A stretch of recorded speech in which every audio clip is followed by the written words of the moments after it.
Hey everybody. So I don't know if anyone's gonna join in here live, but um, yeah. So I just thought I would talk. It's been hey Alex and Brandon, what is up? And Anne, how's it going? So yeah, can you guys hear me? Okay, I'm wearing these like headphones because I'm listening to music. Um, all right, cool. So I just want to say what's up. I've been meaning to make a YouTube video for a couple days now, but I've been in kind of one of those funks where like I don't I don't feel like sitting in front of camera and talking about any particular topic.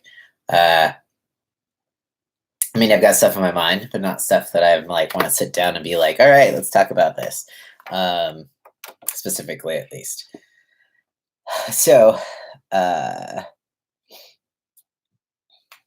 glad y'all can hear me. So yeah, what is up, everybody?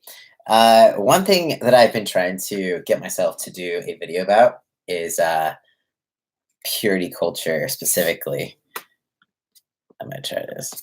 The reason I was thinking of doing a video on purity culture is because it's like what I grew up with, and I also went to this dinner thing the other day, and it was really interesting. It was put on by some author. I think it was like, let me find her name. Uh,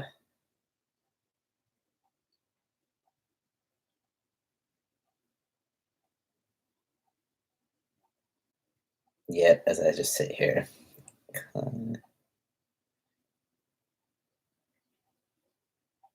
Okay, I don't remember her name. Her last name is Klein. That's all I know. I'm not sure if it was Laura Lauren or something like that. Anyways, she wrote the book. It's called Pure. And my friend and I went to this dinner. And basically, we all sat around this table and we talked about our feelings around sex and our upbringings of sex and purity culture. If you grew up in the church, what you're taught about it growing up and all that fun stuff. So I've been meaning to kind of like talk about that a little bit, just because it was such a huge part of my life. But I haven't gotten to it. Uh, Hello, my leg is doing better. Um, I can walk now. I'll see if I can kind of like connect it to this. Uh, See if I can show you guys. Can you guys see me? I don't know. Okay, so I can walk now. This is my bad leg, but it's very skinny in comparison. Um, I've lost a good 15 pounds since surgery, and it's all my leg. It's all just muscle. It's really sad. Uh, so that sucks. It's all my ass and leg and stuff. Just because I've been non-weight bearing, so that sucks. Here's one question for you guys. Does anyone watch The Handmaid's Tale? Is that it's a weird question to ask. Um, I just finished, or I didn't finish, it's like every Wednesday on Hulu. But I caught up with the latest episodes of The Handmaid's Tale, and I can't like stop thinking about it. Uh, it's just stuck in my head, and it kind of like ties in with purity culture, uh, religion, and like kind of potential crazy that it can bring, and just yeah. Yeah, Pedro, y'all watch Handmaid's Tale. Everyone should. Yes, I agree with that. Don't worry, I won't do any spoilers. It is just like a crazy ass show, though. Um, it's really intense. So if you have any like, uh, if you have any like uh, sexual assault past or anything like that, it might not be the best. It might be pretty triggering, but it's definitely a crazy, awesome show. And you were brought up in the church. No sex before marriage, no alcohol, no smoking, no swearing, no this, no that, blah. Yep, that was me too. Basically, I remember how So one of the questions that we were asked at that dinner was what we were taught about sex. And since I went to a Christian school, we were taught abstinence. We didn't have like sex ed. We didn't have any sort of instruction on safe sex or anything like that. Is very much so like your virginity. Think of it as like a gift. You don't want to be giving someone a used gift. So it was like very much so. You must remain pure until marriage, and they were just kind of like, what are you going to tell your future spouse if you don't save yourself for them and you can't tell them that you did? And so yeah, it was very much how I grew up, the purity culture of everything. You don't live in the US but think the show isn't far from reality. It doesn't seem like it's too far these days. I mean, it is, but it's got some similarities that are a little bit scary. I look good live. Thanks. I was so awkward live because you guys are like seeing um, just how awkward I actually am. Like keeping a conversation going is not something I'm good at. Like normally, if I'm just talking to a camera, it's easier. I can just like go and then be done when I'm done with conversation. Uh, it gets a little tough. um, but yeah, as far as like purity culture and the church and Christianity, I've been having like so many thoughts and feelings around that. So I've been wanting to make more videos. Uh, I think the hard thing is just forming thoughts that make sense. I'm still in that like processing mode, so I haven't made a video on it yet.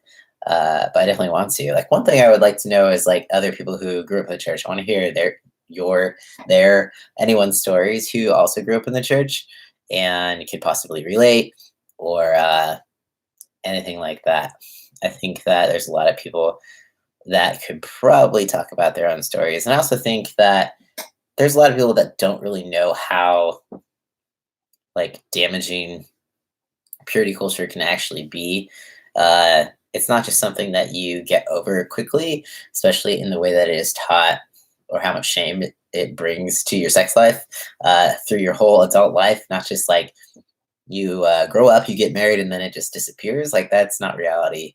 Um, I mean, maybe some people can, but not one of them. So I feel like it's just it's like a recipe for a disastrous sex life because you're just thinking about how you're sinning or something.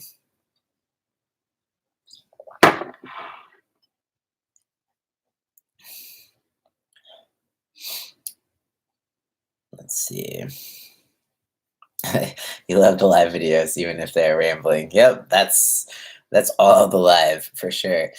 Uh, Church and Christianity is a part of your job, technically. What do you do for work? Um, Donna, you grew up in a very strict Pentecostal church, no makeup, dresses, or earrings. That's rough. Pentecostal is definitely uh, strict, very, very strict, very different. Um, my background is more of a Baptist background. Um,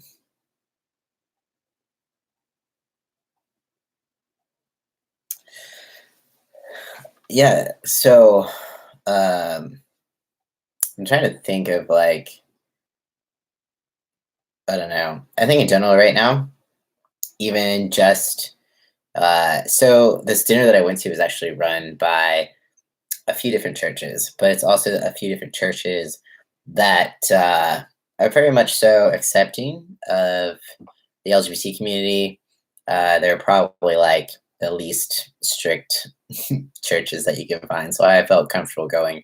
Uh, I don't have the greatest taste in my mouth for any church, to be honest. It all seems very triggering, but they were pretty like good about acknowledging the fact that like a lot of people that were there probably foot haven't set foot in a church for quite some time, and they were like, even just sitting here right now can be weird for you. Um, I've also never talked about sex in church before, so that was definitely weird. Um, we didn't go into like super detail of sex, just basically what we learned of it when we were kids, and yeah.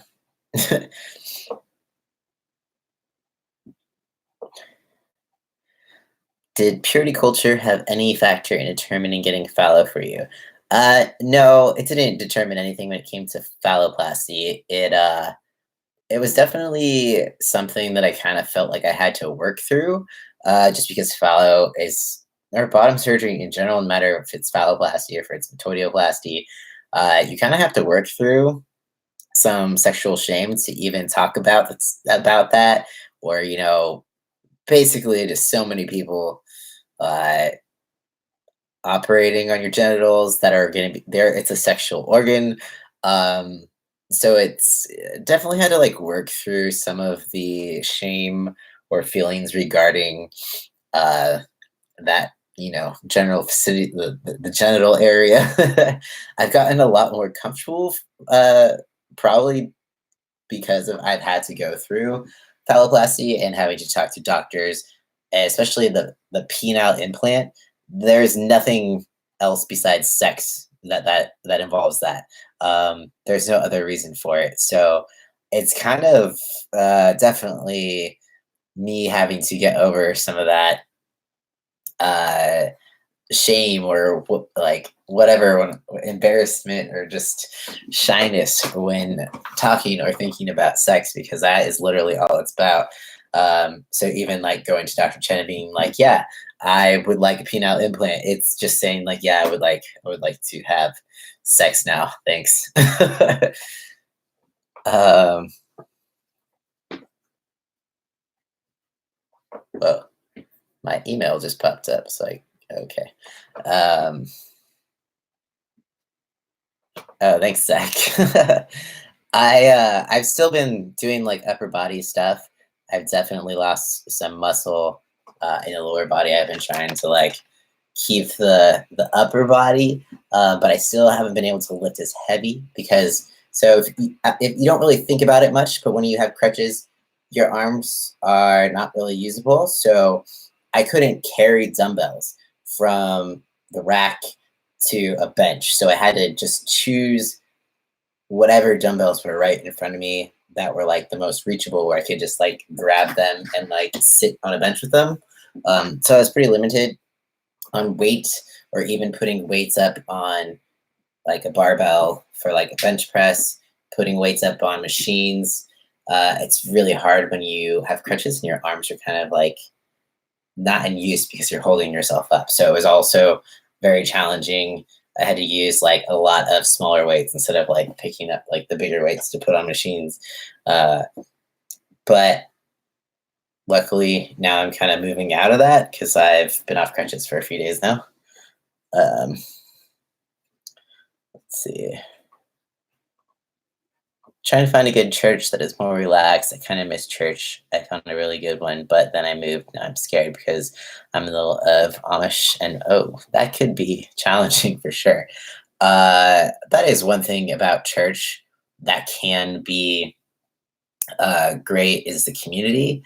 It's definitely something I used to have a lot of my like childhood friends, but like it was weird because I went to a Christian school, so a lot of the times I would go to church with people from school, uh, which I guess isn't as common if you go to public school. It's not as common to be like, "Oh yeah, I'll see you at church on Sunday" when you leave school on Friday or something like that. So I think there's certain aspects of church that can be great, community aspects. Something I miss. It's kind of weird when that gets kind of like pulled out from under you.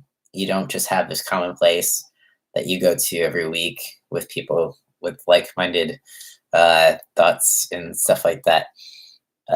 So it can be harder to make friends, especially as an adult. Making friends as an adult is ridiculously hard. um, Tracy Smith, hey, what's up? Thanks.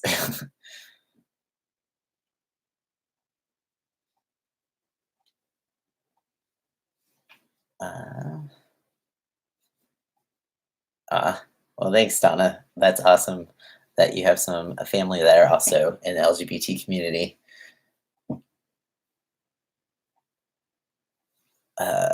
Let's see. What are my thoughts on purity now? Lately, I've been having some anxiety on the subject. I have a very supportive church, but sometimes it's better to hear advice from others not involved with my church. Um, I think the way that purity is presented is the problem. Like, if someone truly wants to save sex for marriage for their own uh, reasons, I don't have a problem with that. But it's just a matter of the way that it's brought to people or brought to women specifically, because it's kind of like giving women this idea that they're no good used and that how many sexual partners they've been with matters. That's one thing with me. Like, if I'm dating someone, I don't care how many people they've been with before me. Legitimately don't care because I'm with them now, and that's all that matters. Whatever number they've slept with before, it's just like it's not relevant. Unless it's like zero, then it might be a little bit more like relevant, because first times are a little bit different, a little bit more, a little bit more tricky sometimes. But other than that, like I really don't care, and I think that it puts too much emphasis on like women only having like a certain number of partners, or they're dirty, or there should be shame surrounding their sex lives. Yeah, let's see. Oh yeah, and like no one should really be able to tell you what you should do with your sex life. I feel like that's like another thing. Like it's all should be up to you. Um, if you want to wait, wait. If you don't want to wait, you don't want to wait. Don't do it. I mean, be smart, be responsible. You know yourself best, but don't do something just because someone else tells you to do it. Uh, let's see. Cindy. Hey Cody, did you work out lift before hormones? And if so, do you find muscle building is easier now? Yeah, I did work out before hormones. I did CrossFit. Um, it was, it, I mean, it's definitely a lot easier building muscle now. Testosterone aids in muscle building for sure. So, um, yeah, definitely easier to build muscle now. Also, before I felt like I was just spinning my wheels. Number one, I think I was spinning my wheels because CrossFit. CrossFit is great. CrossFit was like my new church. It had community, like-minded individuals who cared about health. Uh, it helped me get through a lot of tough times. But the programming is not always the greatest. It depends on the coach. But the coach I had at the time literally did not know what he was doing and would just make up the workouts like the night before. So uh, it's probably more beneficial if you have a coach that is doing smart programming and actually knows what they're doing and not just throwing up random workouts for you to just like beat your ass and make you feel tired and sweaty afterwards. Uh, Also, as soon as I started testosterone, I definitely started building more muscle, but I still got to a point where I maxed out, started spinning my wheels again, and got into the bodybuilding fitness, and that was a lot more strategic in training and a lot more efficient because a lot of people that switch from CrossFit to bodybuilding kind of feel weird and they don't feel like they're doing enough. It's not that you're not doing enough, it's that you're being more efficient with your workouts. I mean, if you are programming them correctly, of course. Um, but yeah, I like the more strategic planning around bodybuilding and working out by myself. The community in CrossFit is great, but I do prefer to work out by myself. Uh, Another thing too is like women are always afraid to lift heavy weights because they think that they're gonna, get bulky and start looking like a man. And I promise you that is not the case. I would have been way happier with my body if that was the case. um, but yeah, I didn't start like bulking up till I started testosterone, and that's when I started to like get more masculinized type of muscle. Um, that sort of thing. It became less about tone and more about bulk and all that stuff. Um, Robin, I agree with you. Purity, I think, is overemphasized for women and not for the guys. I 100% agree with that. Um, Brendan, when you grew up, was the same pressure put on the men as the women? From my knowledge, I don't think it was put on them in the same degree. Like women were very much taught that they were uh, women. Usually, purity only exists in like the women's group. Purity isn't as much something they use for men. They're not like they don't talk to men as much because purity also uh, involves dressing modestly so that they don't make men stumble. So it was a lot about they would talk to us about dressing modestly and saving ourselves for marriage, not having like impure thoughts and intentions, things like that. I know that like not masturbating was kind of a thing for guys, but I don't know that they use like the purity and emphasized that can they definitely didn't talk about modesty. Um, Modesty was never a problem for me. My school had a very like specific dress code for women.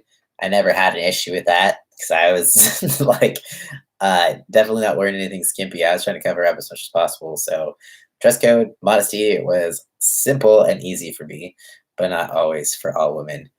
Uh, let's see. Thanks, Tracy. That is very sweet.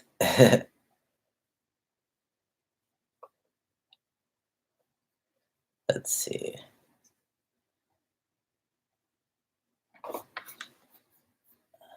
D. John. Hey, Cody. I had the inflatable in Feb with Chen. I wasn't aware beforehand that the phallus would be totally erect. It's more for firmness. I just want to point that out. I'm not sure I understand.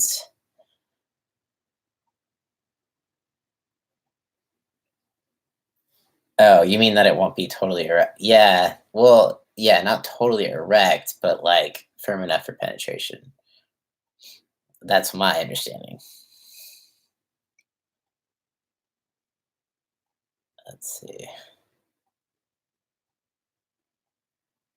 You want to lose body fat and gain muscle, and I just ate just meat. All right. Well, meat has protein in it, so you're on the right track.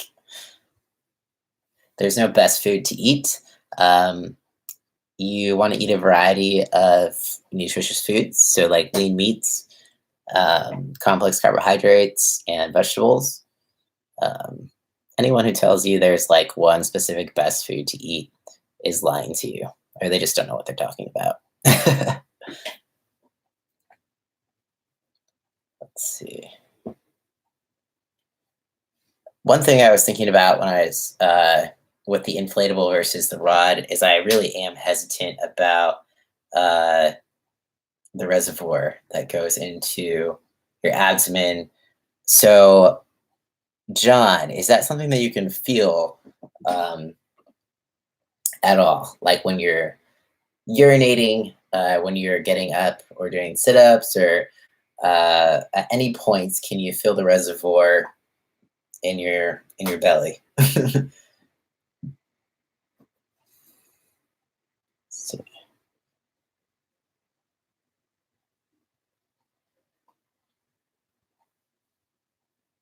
let's see. Austin is 80%, 20% fat meat healthy. It's fine. It really just depends on what your macros are and what your individual like fat and protein goals are. So yeah. Um, the skin graft I took from your lower arm, was it really painful during the healing process? Yeah, it was. That was probably like the most painful. That was the first thing I felt when I woke up from surgery. Was my arm? It was like throbbing um, pretty badly. I didn't feel like the lower areas for until I was able to like sit up in a chair. But yeah, this part was the most painful, and I'm having a lot of sensitivity, a lot of like tingling, just moving my hand, uh, also like lifting. So I've talked to my microsurgeon, Dr. Lin. He's gonna try to see if he can get Dr. Chen to allow him to work on my arm while I'm getting my implant. No guarantees, because I know the last time I talked to Chen, he doesn't like to have that many people in the operating room when he's doing penile implants because it kind of raises the infection risk. So we'll see what happens. If Dr. Chen will agree to let him do that, I'm not sure. We will find out. But it would be nice to get two things done at once. I don't know if I'll be that lucky, but to turn potential two surgeries into one, I'm all for that. um, let's see. What is the difference between the two? So there's the rod implant, where it's a semi-rigid rod. So basically, you have a semi-rigid penis all the time. You have like a basically a boner all the time. It's never flaccid. It just stays at one point at all times.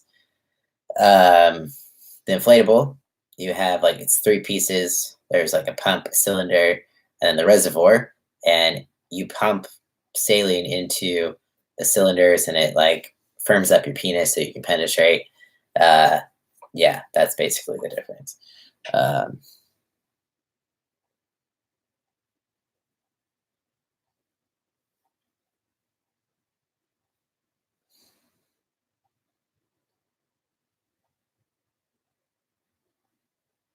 let's see. Okay, yes, slightly for the first few weeks, I felt it in, and I also felt it in my phallus, kind of like having a water balloon inside me. You had to blink it out of your mind. Yeah, see, that's like what kind of like gets to me. I don't want to feel anything in my abdomen. It almost makes me like think about switching to the rod.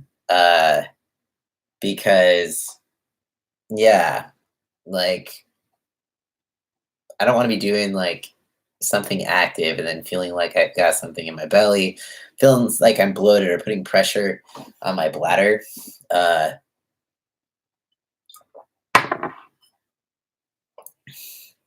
so yeah, like even though I've officially chosen inflatable, sometimes I still question that because I don't want to feel the reservoir in my abdomen. Like I really just don't. It seems like it would be uncomfortable.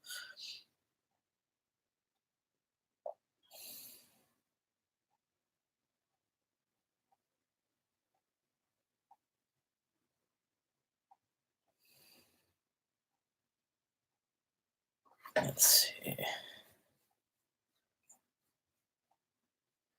You only felt your arm throb too, and for the fat transfer to the arm, do they do that during implants and gland plastic surgery? No, I mean, they might be able to if you need it, but generally they don't like to do fat grafting until you're like a year post-op. Um, it just depends, like, on really how your arm is. If you're feeling like it's tight, or if you want to improve some of like the divots. I don't have a big divot on my arm, but I also like didn't have a lot of arm fat. So if you have more like fat on your arm, you'll have a bigger divot. They can try to like fix that with fat grafting. Ultimately, mine's just really tight around the wrist, so that's where they've been trying to put in more fat to help improve that feeling. But all the fat that I had last time put in has dissolved, and that happens. Kind of suspected that it would. It takes a few tries at times. I was just kind of hoping I'd be lucky. Let's see. Um, oh, damn. Permanent boner would not be fun and probably embarrassing. Yeah, you definitely have to pay a little bit more attention to how you would be positioning if you did get the rod, for sure. So that's something that I'm weary of. But there is less probability of things going wrong. Like the pump breaking or something like that, since it all is just one piece and you still get to keep both your testicular implants. You don't have to put a pump in one of your balls. So there is some like upsides of the rod. I just am worried about like an everyday comfort level. Um, ah, thanks, Deanna. Is that how you say your name? Deanna? Tiana? Something. Thank you.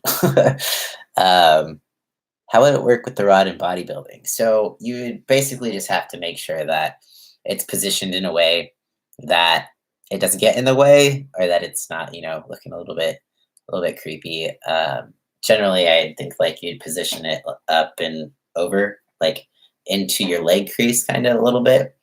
I think it would probably be more of an issue if you had more length.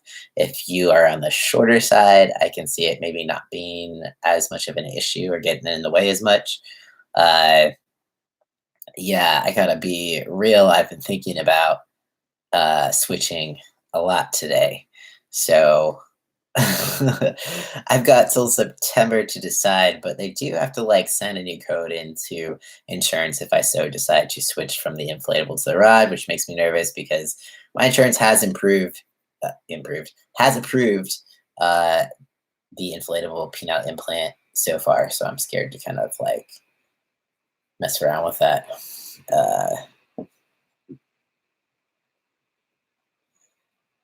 Uh, thanks, Matthew. That is very sweet. I'm always so awkward with like I never know what to do if people are being like nice to me. I was like, I sit here and I ramble about shit. I don't I don't know. But yeah, thank you. um the separate tech underwear makes it look like you have a semi boner. Uh yeah, I can see that since you do have to like with the separate tech underwear, you're dressing like down instead of up and over. Um So we definitely have like a little bit more of a bulge with the separate tech underwear. Uh,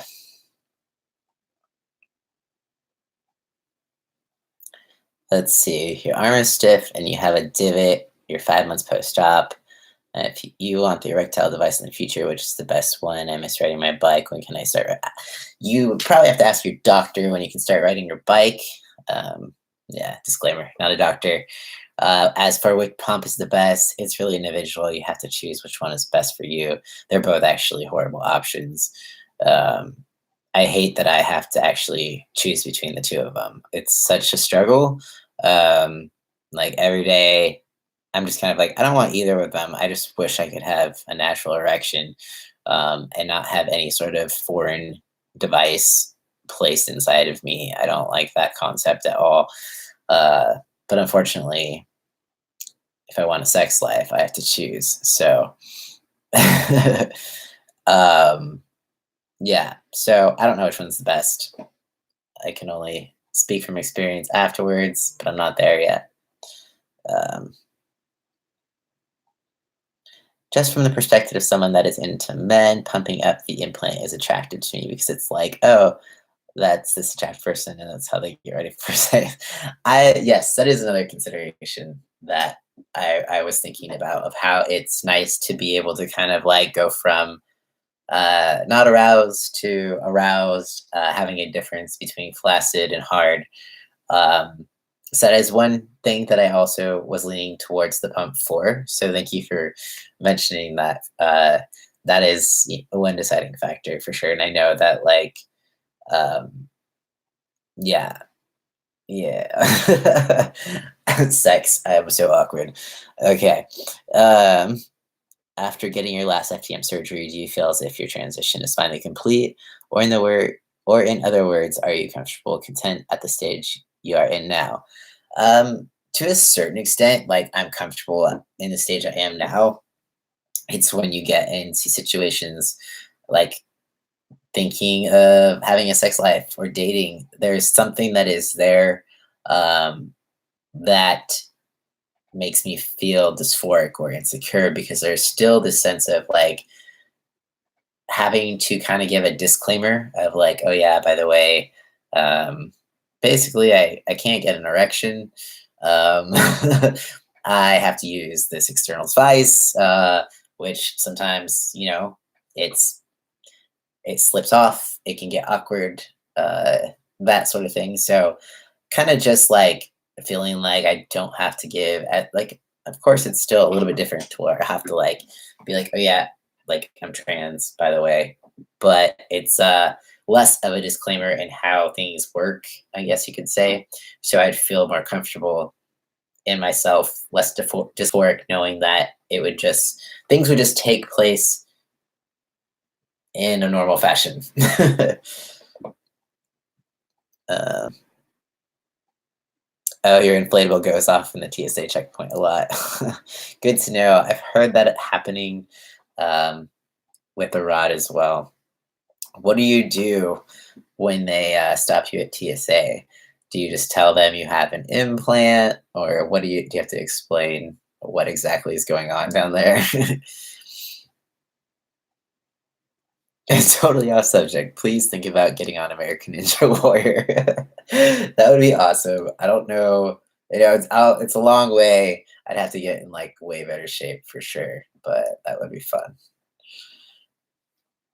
Um, well, thanks, Wanda, for watching and learning. I appreciate that.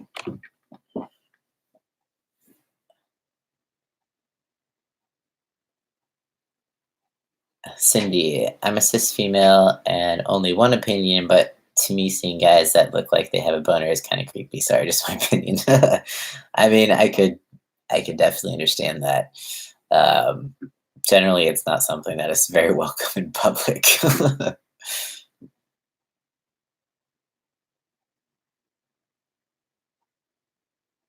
Thanks, Anne. That is very sweet. I think that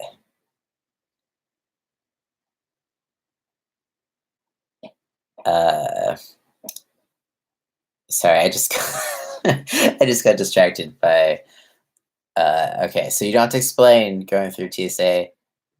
Uh, they ask to do a strip search or they'll do an extensive pat down. Well, if my sex life is zero, then I'll be looking forward to that, strip search and pat down. Gotta make it useful, right? Um, so um, yeah. I was thinking about how like generally anyone who I've dated has been very kind about things and how they work and um, everything like that. But I think it's still this thing like going into a relationship, feeling like I have to give a disclaimer or being afraid of rejection before even things can really like get started. Um, Even with an implant, there's still going to be that chance for sure. Um, but I don't know. I think maybe it's more just like a mental, like inner confidence boost, thinking about having an implant versus not having an implant. Um, will I post workout routines in the future? Yeah, I want to do more workout routines for YouTube. Right now, it's like um, I'm really limited, especially with mobility and stuff like that. Uh, it's also hard to like film yourself working out.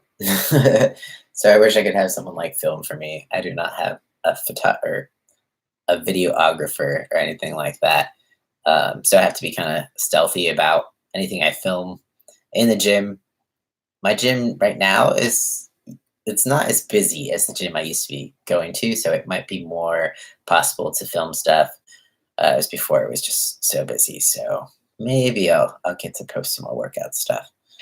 Um,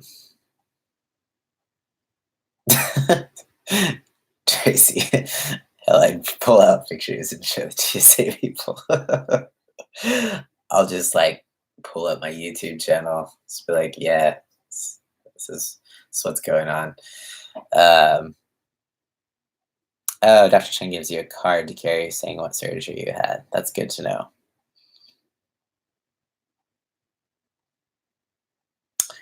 Andrea, so I had this, I guess you would say it was the single phalloplasty procedure. So I had They created the phallus in stage one, scrotum, vaginectomy, and urethral lengthening. So it was a lot all at once. Um, yeah, definitely a lot at once. I had a job at the time that I really couldn't afford to stage things out, so I was really stoked that he did only like two-stage phalloplasty because I couldn't afford to like do things in so many stages. Uh, it was pretty painful. It was a really long recovery. There was a lot going all at once. I would probably stage it out if I had the chance now, just because it would probably help to have a lot less going on. The one thing that I was thankful for was urethral lengthening in stage one. However, I had a good amount of strictures. So, uh, and I had a catheter for like 8 weeks because I had fistulas and stuff like that. So, although it was good for my dysphoria to know that I was like on my way to standing to pee, the stricture stuff was not so fun. So maybe staged valvoplasty would have prevented that or helped. I can't be sure, um, but something to think about. Um,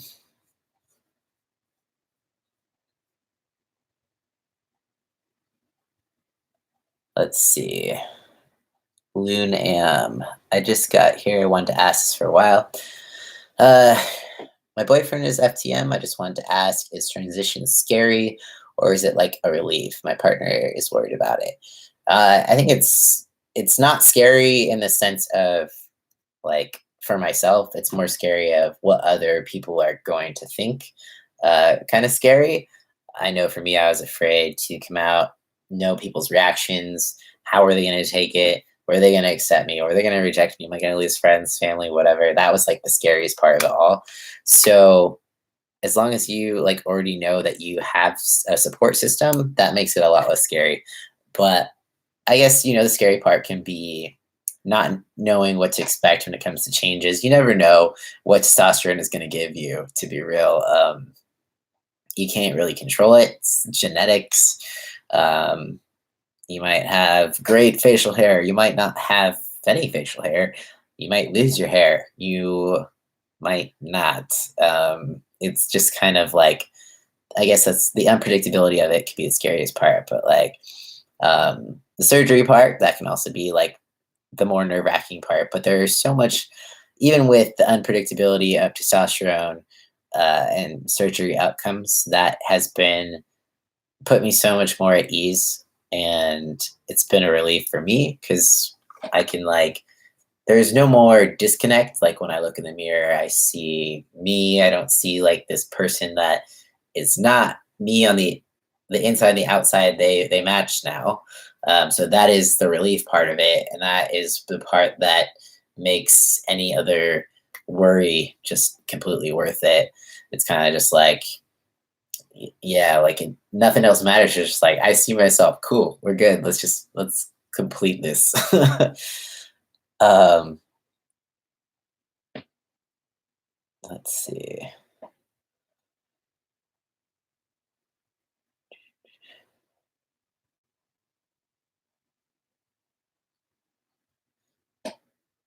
What's up, Brayden? Yeah, top surgery is definitely expensive. I think I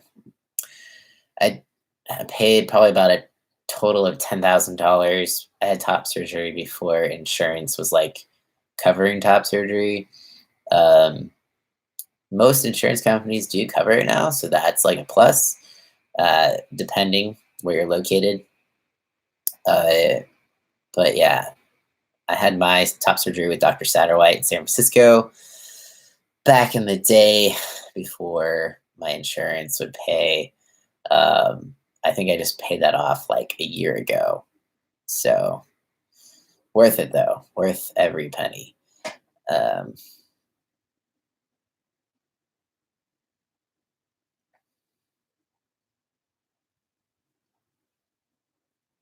did I show my results yet? Yeah. I put my results up on Patreon. The last video I made, there's a link to it. in the description, and then the video before that, there's a link to it in the description. Um, which um, it, I have such like I don't know. I've been feeling a little bit like I think that first of all, like I'm super thankful for those who have been supportive through the past 2 years and who also supported me, like showing my results and choosing the platform that I did.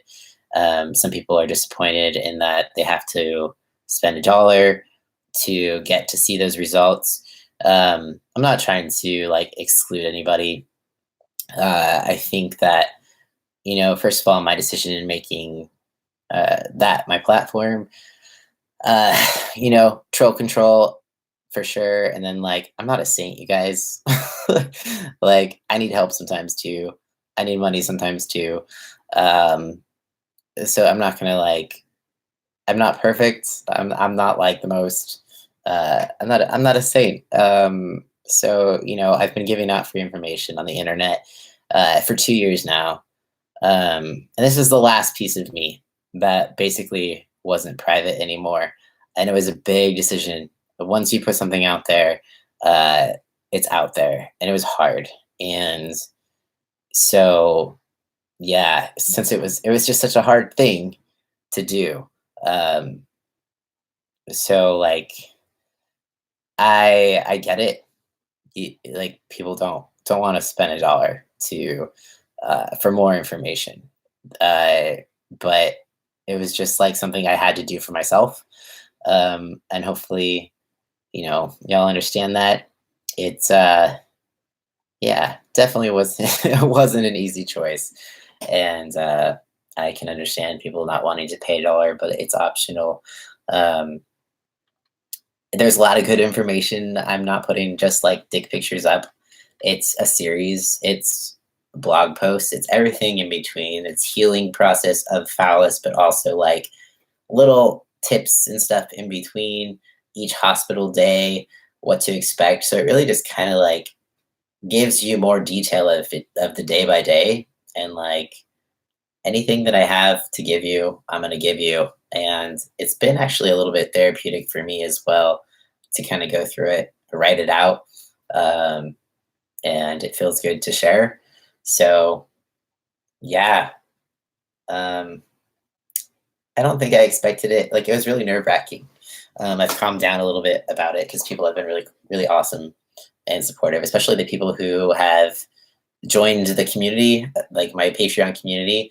It feels really good to kind of like have built that and have people interacting with me, answering questions. Um, that's the part of it that feels really good, and I'm glad that was something that I had the opportunity to do. Um, but yeah, let's see. Uh, let me see. Uh, okay. It's just $1, y'all. This is true.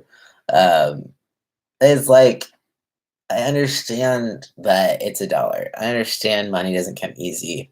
I know I'm still paying off phalloplasty surgeries, phalloplasty complication surgeries. Um, and so it's just like, I mean, like I said, I'm human. I've got bills too, and this was a hard decision. So it was just something that I had to do for myself because I've been giving out as much information as possible. It was just like this one little take, take for safety, take for help and support for myself. I'm not a saint. Yeah. Um,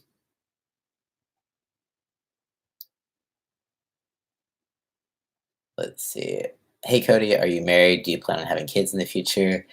Do you or thank you for your videos. It's been helping me through my transition. Awesome. And hello, Brazil. That's far. No, I'm not married. Uh, and I don't plan on getting married. And I also do not plan on kids in the future. I mean, never say never, but like at this point, no.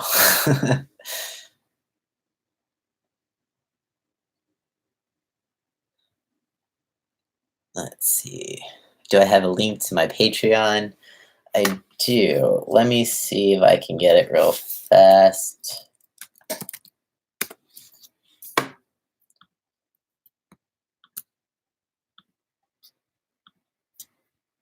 All right. I'm going to put it in the chat for anyone who wants to check it out. Um, you've enjoyed the cooking shows. Any plans for more in the future? Yeah, I haven't done a cooking show in a while. Crutches definitely hindered that, but also I had to move back home, and then like the kitchen in my other place, it got kind of like tricky to find a time where it wasn't in use. Kind of like the same thing now. I just feel kind of I honestly feel shy doing cooking shows in front of people. So if I do another cooking show, it'll be like when there's an empty house or anything like that. If I get the chance, I will for sure. Though I do miss doing those, so it's good to know that someone misses them. I was just thinking that no one really missed them much. Uh, Another thing in the bottom surgery, he wants to know.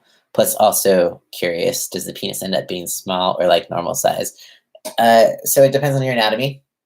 This is how big my penis is. So they use like a template. Basically, 5 inches is their go-to template, but it does depend on the size of your arm, um, and how much fat you have. Like it makes the girth. So it doesn't end up small, but it doesn't end up huge unless you have a lot of fat on your arm. Or if you use your leg, the phallus tends to be on the larger side. I was afraid that it would be too big for me since I'm a smaller guy, so that's why I chose the arm along with sensation stuff. Um, so it really depends on your anatomy and kind of what you want. You can request a size, but you're limited by what they can do using your body, basically. Um, let's see.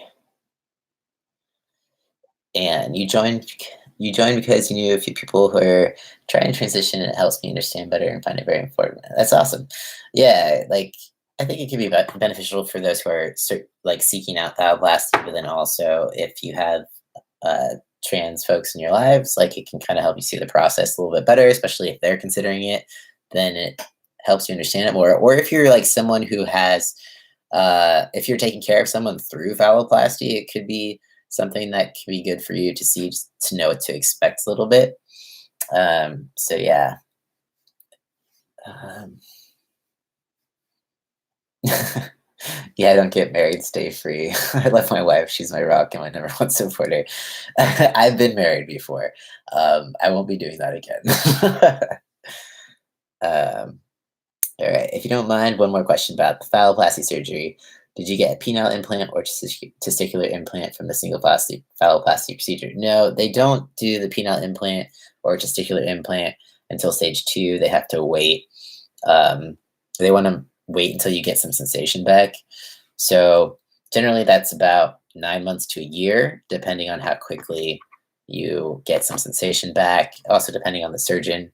Uh, I waited so long because I kept getting strictures, so that was kind of like preventing me from getting the implant. But I'm finally stricture free, so I can finally get one.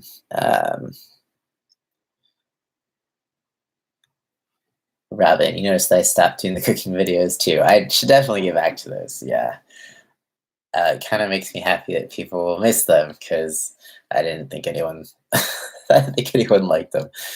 Um, let's see.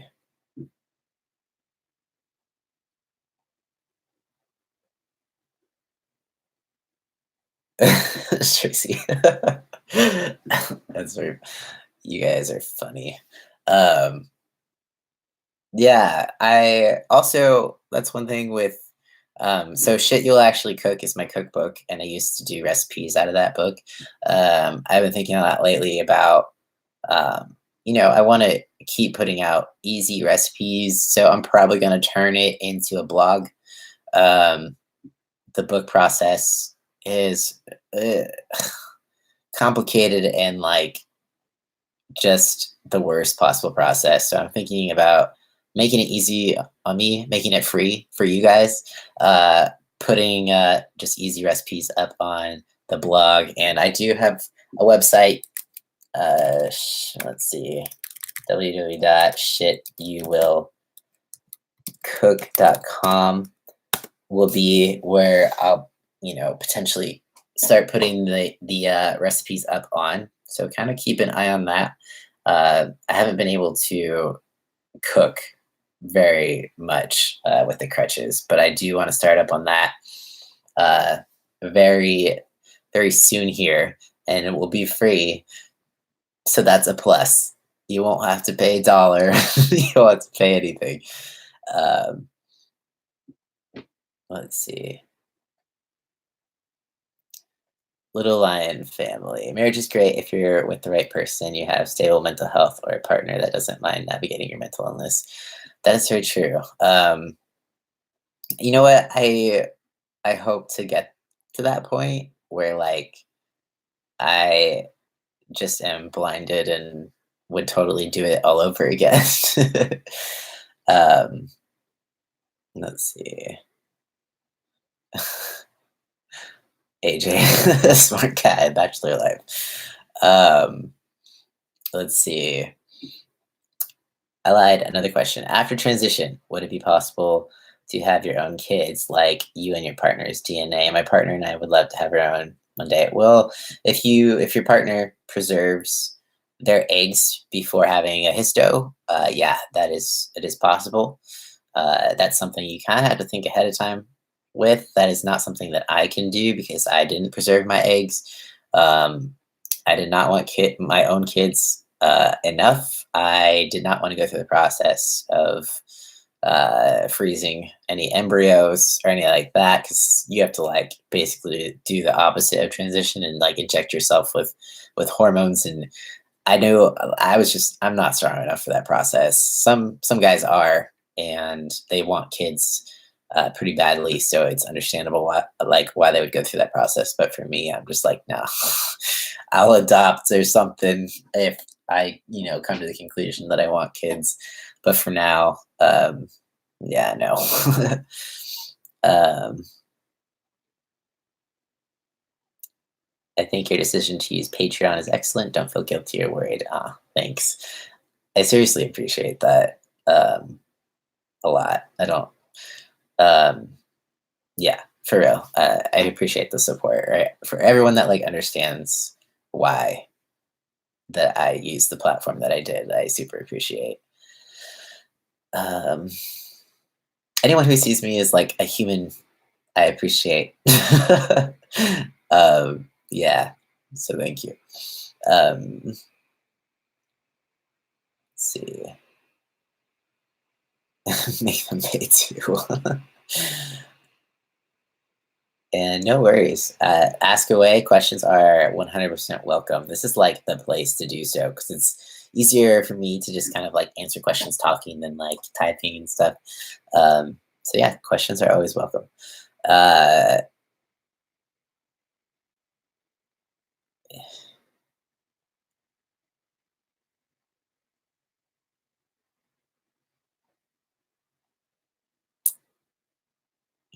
your wife is going to have babies with me. Heck no, I'm fighting with the VA hospital for a medically necessary hysterectomy.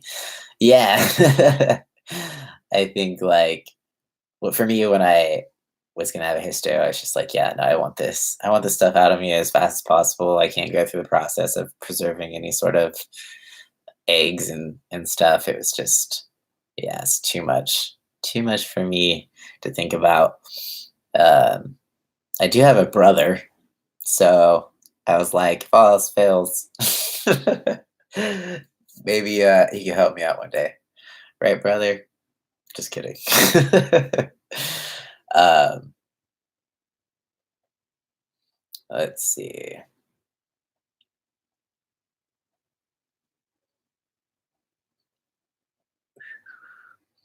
Can you tell me about weightlifting getting started and best plan for FTM? There's no like best plan specifically for trans man. The best plan is one that you can stick to. I think a lot of people make the mistake of starting an exercise plan that's not sustainable for them or that they don't enjoy, and then it's not something that you can continue to do. So basically, one that's going to get you to your goals, something that you can do consistently, and part of it is that you're going to have to know that to get started, you're probably going to have to do something you don't want to do. So if you have like no exercise experience and you've never worked out before, you don't particularly like working out, you're gonna have to kind of push yourself to do so. Push yourself to do so until you see results. With results often comes some motivation to keep going. So motivation isn't something that's always there from the start. Something that can be more acquired when you start seeing results. Start with pushing yourself a little bit, but also make sure it is sustainable. That is something that is important. So if after like a month of working out, you still hate it, might be time to reevaluate. Let's see. Marco, you should bring back the cooking lives and videos. That's another person who wants to see the cooking videos. I like to hear that. I should definitely bring it back. Um, Jano, would you study something else in the future? Would I study something else?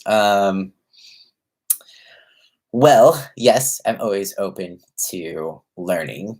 I think if something else comes along the way that I am interested in learning more about, then yeah, I would be interested in studying about something else. Connie, hi. Hi, Cody, Alberta, Canada here. I love your channel. Hello. Well, thanks for watching my channel. I appreciate that. Um, let's see. Um, Seth, what's up? I'm not like trying to skip your message. I just didn't know how to like. You said don't get defensive. We will chat. So I wasn't really sure how to take that. I don't know what I'm getting defensive about, but it kind of makes me defensive. um, the alpha. Fuck you and your fan base. All right. um, I think what people like the alpha don't know is that I can very easily just remove them from the conversation. Yeah. Okay. So let's see.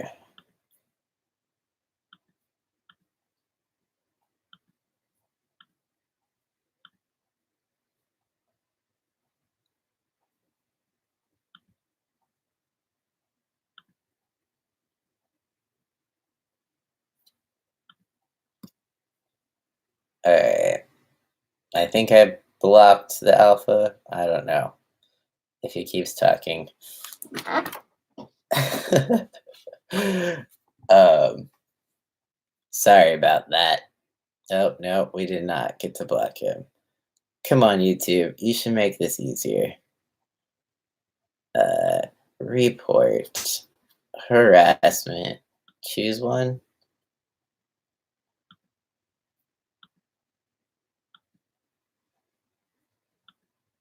All right. Well,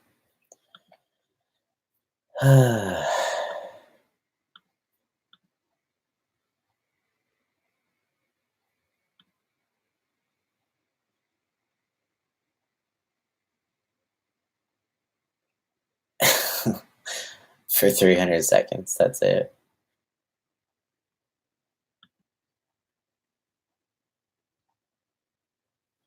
Yeah, YouTube, like, fuck you, YouTube, for like not making it easier to just like remove trolls from this.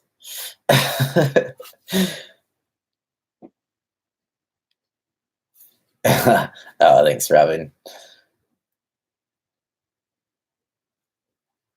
Definitely always gonna be haters. If people have enough time to like come on here and just troll, then it's kind of an obvious sign that They have too much time on their hands. Um,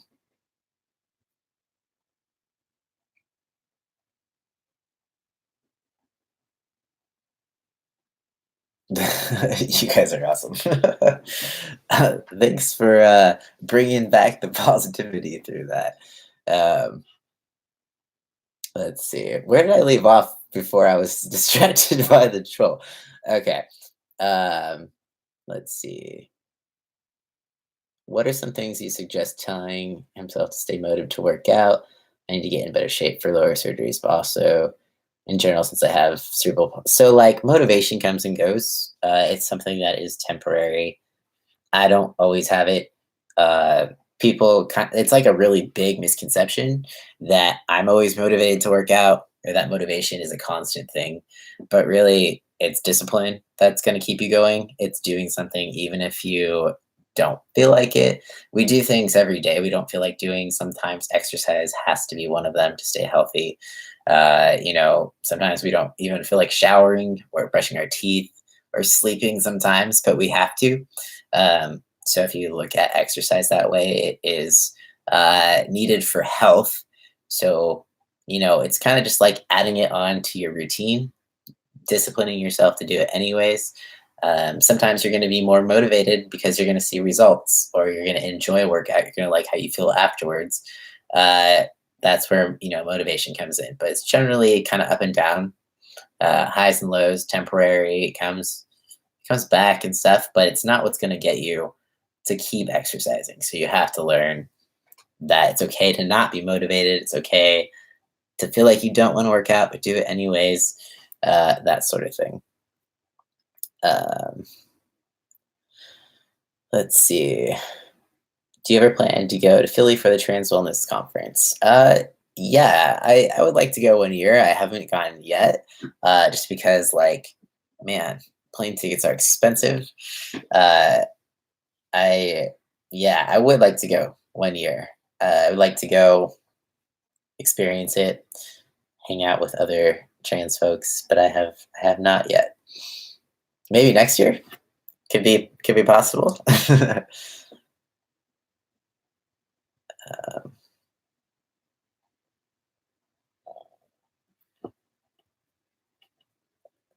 um, Thanks, Seth.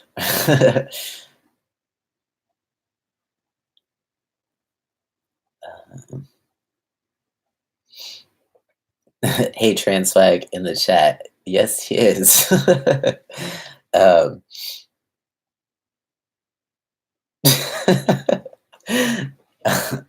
I stay motivated when I hired Cody as my personal coach. After I wasn't working with him anymore, my motivation went to shit. Aw, that's too bad. Well, like, definitely, like, having a coach is a good motivator, especially because you spent money. Uh, you're held accountable. It's a really good way to like kickstart things, but it is something that, like, you kind of have to learn how to get that, like, internal motivation. Really, like, hiring a coach and all that stuff is a great way to get the tools that you need to reach your goals. Um, that sort of thing. If you're just starting out, or if you are in a slump and you need some more uh, new programming, things like that. Um, but yeah, the Omega, like, what's up, Omega? What's your other name? Alpha. How's it going? Um, I think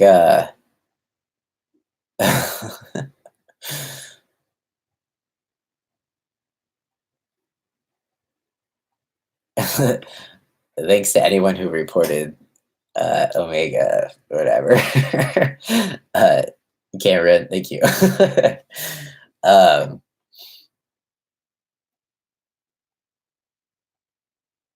yeah, no, it's just me moderating. I realize there's another troll, which also happens to be the same troll. um,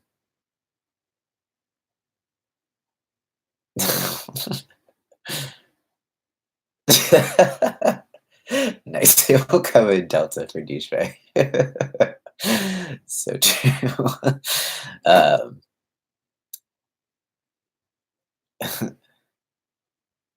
Jordan G just came home from the Philly Trans Wellness Conference and it was great. I bet like I always see everyone like when I'm scrolling through Instagram and like everyone's having the best times. I'm like, man, I'm missing out. I just need to save better so that I could go or just not have as many surgeries. This year I would have been like on crutches or on the verge of coming off them. So like walking or just doing anything potentially fun would have been not so doable. But we can hope for next year. Uh, as a beaver butthole. Legit. I'd like to see them try to come back as something. Uh, yeah, just kidding. I don't really want them to come back. Um, you missed out this year too, so you feel about seeing others. Yeah, like, have you gone before? I've never gone, but I definitely was wishing I was there, just to like check it out. Um, but yeah, it's different when you like don't go, and then there's a difference when you like can't because you just had surgery. I know you just had surgery too, so it just would have been like a drag not to be able to do everything that everyone is doing or working out, joining any of like the fun stuff. F for fart knocker. I like that one. Um, okay, another personal question. When having an orgasm, what comes out? Is it like clear liquid or the white? And can you naturally get an erection without the pump thing? No, nothing comes out. You don't have sperm and nothing. So, it's not a bad thing. Uh, less to clean up. Can you naturally get an erection without the pump? No. The pump would not be needed if I could get one without the pump. That'd be nice, but no, unfortunately. Um, let's see. Oh, Katie, yes, I got your email. Thank you for sending me an email, checking up on me. I meant to write you back. Um, but yeah, thank you. I appreciate the good vibes for sure. uh, let's see. And you live like an hour from Philly. Well, that's cool. Which is, I wish I could have gone over there. So, Pi Phi. Ah, thanks. I appreciate it. Um, Seth. Sounds like we will talk. Thanks. I will talk to you later then.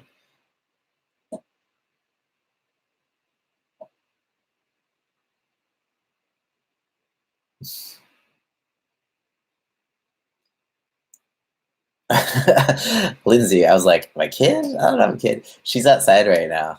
She gets to enjoy the outdoors here. Before she was just stuck with me in my apartment, so she gets to run around and play with the other dog. They're buds. Go get her. I could. Well.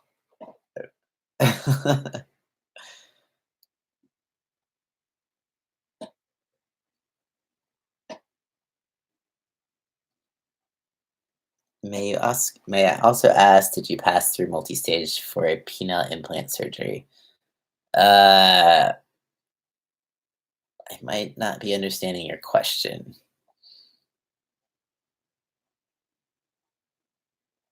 Hey, you're a member to my Patreon now. Awesome. Hopefully it is helpful for you. Uh, trying to put out as much information as possible.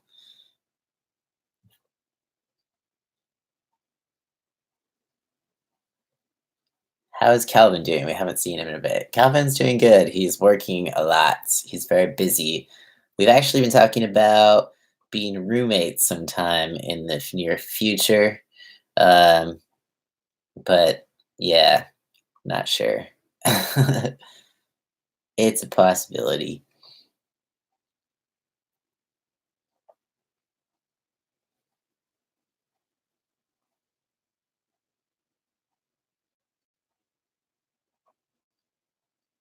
Oh, you're living in Ecuador. What time is it over there? Uh, Someone said you're on crutches right now. Is that related to fallow? No, thankfully. That would be funny though. I had knee surgery just from old sports injuries. Um, yeah. So I've I'm getting so distracted by like some of the questions. So yeah, I've torn my meniscus like 4 times. I tore it for the first time in 8th grade playing basketball. I tore it again playing basketball. I tore it again somewhere after that. Uh, and then I tore it again somewhere again after that. I don't even know. I had a knee scope surgery last year.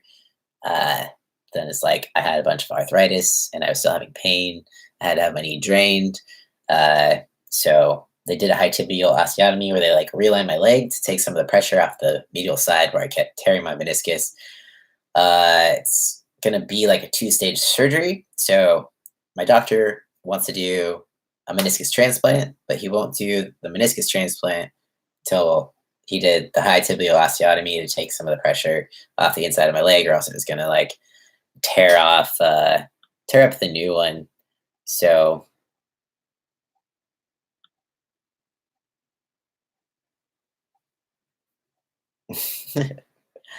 I finally figured out how to like hide the Omega's messages.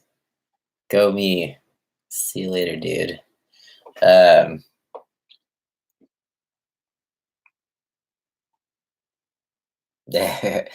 yeah. So I think when it comes to like relationships, it can be hard to talk about. Uh, that is probably like the more like private aspect of my life. I might. It's not something I want to talk about right now. Um, give me a little time. Omega is so confused. Also, twat waffle is like the best word I've ever heard.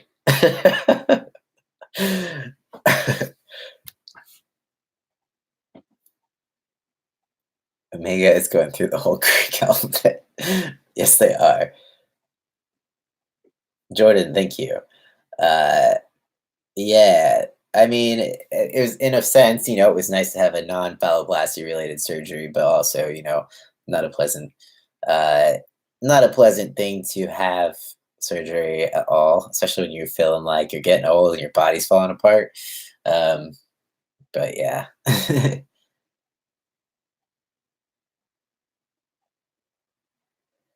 let's see. He has mentioned that someone special. Uh, I have, and I will. Yeah. You guys, relationships are complicated. I'm just gonna say that. I will just leave it at that for right now. How about that? Uh, okay.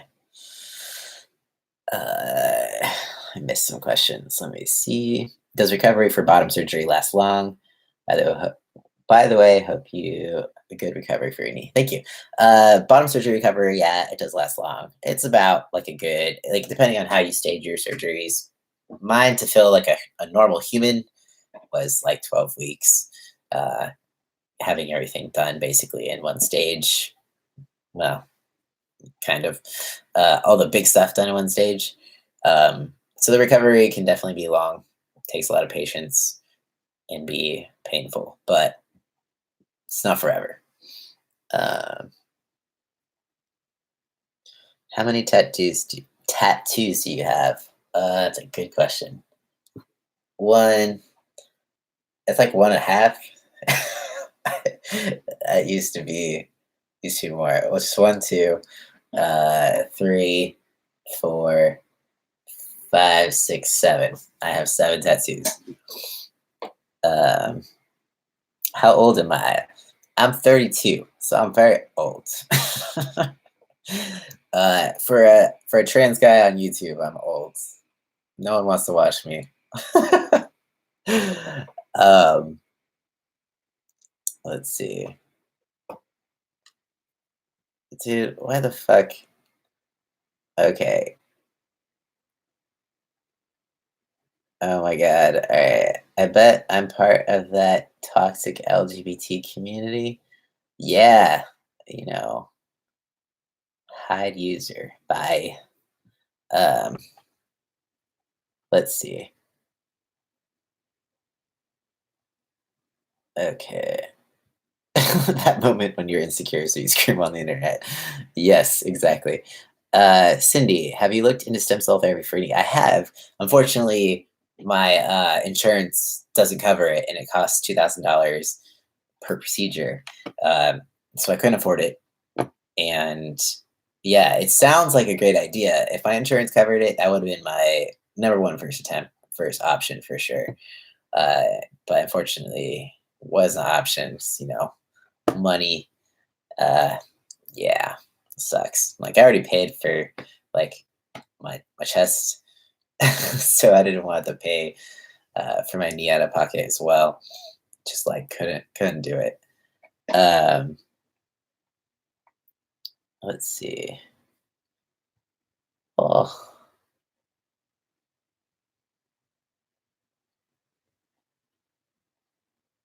is there any way you can talk to me directly or just via text on YouTube? Email is definitely. I'll put my email down below. Um,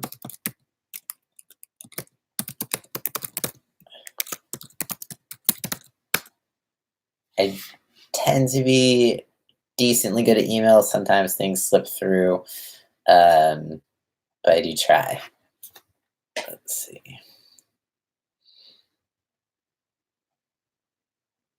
Jordan, you are 33. You got me beat.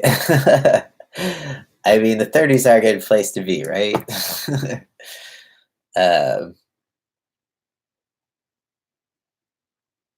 32 is young, at least. That's what I'm telling myself since I'm not far off of 30. Well, uh, if you're young, since you haven't reached 30 yet, 30 kind of sneaks up on you. And 30 feels kind of like weird. I don't feel like I'm in my 30s. I still feel like I'm like in my 20s. I don't feel like an adult. I don't know what I'm gonna do when I hit 40. Um, but yeah, aging is weird. It is definitely weird. But I'm hoping I will, be able to accept the aging process and find myself, in that uh, process and not just completely try to resist it. um, Tracy got you're 55. That's awesome. You know what? I feel like usually, um, what was I saying? I don't know. 55 is great. I feel like once I get to 55, I can finally just, you know, I've heard a lot of people say that once you get to a certain age, you kind of just run out of fucks.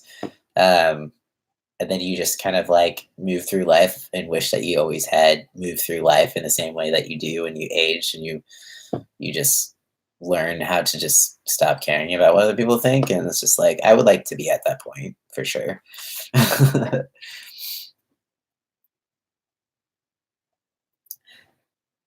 Donna, you are heading to bed.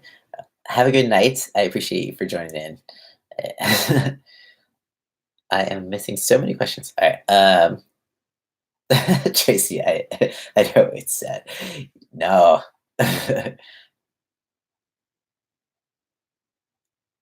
in my 30s with 80-year-old problems. Relatable. Definitely relatable. My knees are going. shit's shit's happening. I'm falling apart. Um, so there's no way to talk to you live here on YouTube. Not besides like right now. No. Um, what do you say about someone who is scared to transition, worried about her grandkids and kids? Say she's 53 and have two kids in their 30s and worried about backlash. It's definitely a lot. I didn't come from that place specifically. I was afraid of like what my parents would think and friends and other family members and stuff like that. I can't say from experience. I know what it would be like to transition with kids and grandkids and stuff like that. But I definitely, no matter what, I always say like it's never too late.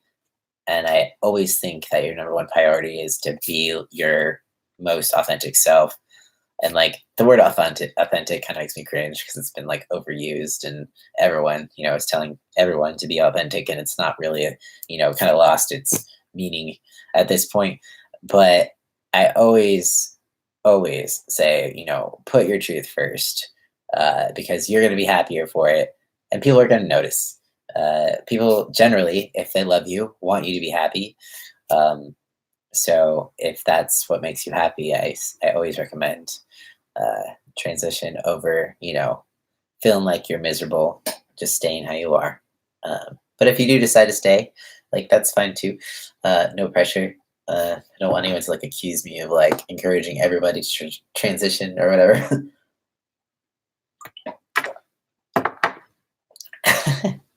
40 shit gets weird and so different.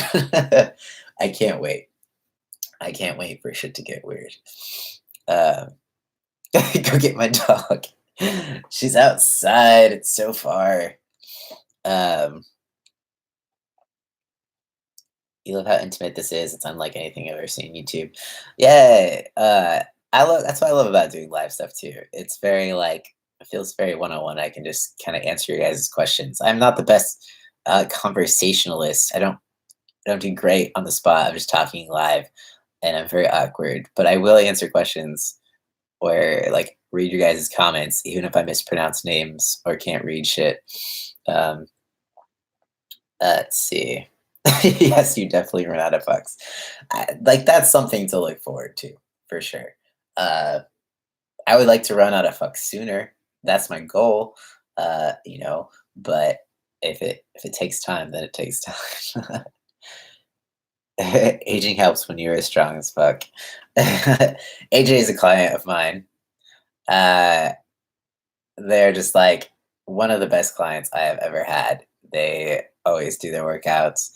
Um, Never gives excuses. It's amazing, and yeah, strong as fuck. And I want to be AJ. I want to be like you when I grow up. um, let's see. Let's see. Mhm. Oh man. Let's see. You agree at 46, you always wish you had your current attitude because you truly don't care if people like you or not. Yeah.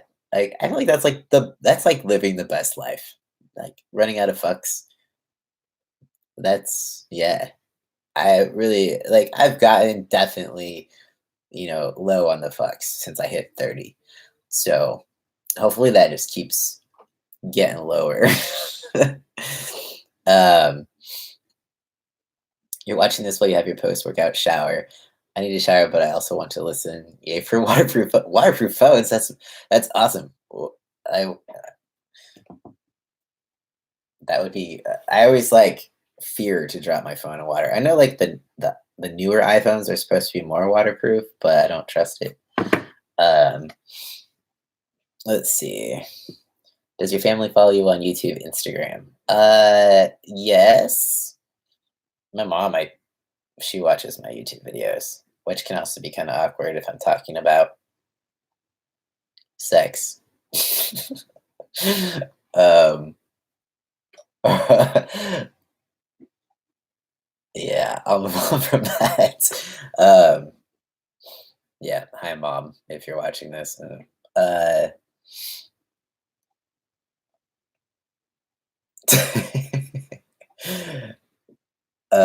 I'm laughing at like everyone. uh, Watching in the shower. Um, let's see. Oh man, if I missed some questions, I might have to ask them again. Uh, let's see. What what hospital did you go to for transition? So it depends. Um, like my phalloplasty was done at CPMC. It's a Sutter hospital in California. My medical group is Sutter, so basically everything I've had done has been within the Sutter network.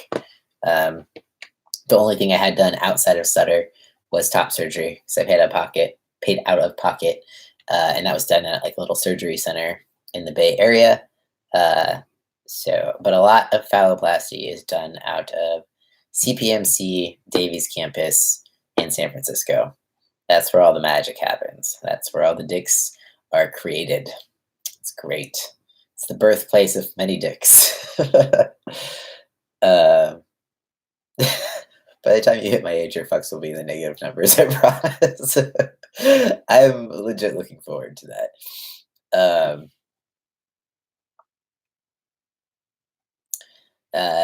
Raiden, how can you work with me on a workout plan? Can you just email me about it? Yeah, you can definitely shoot me an email, or you can visit my website. I should put that up too.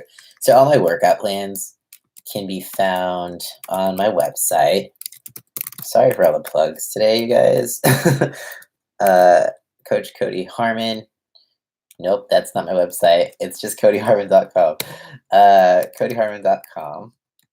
And then my training specifically, Coach Cody.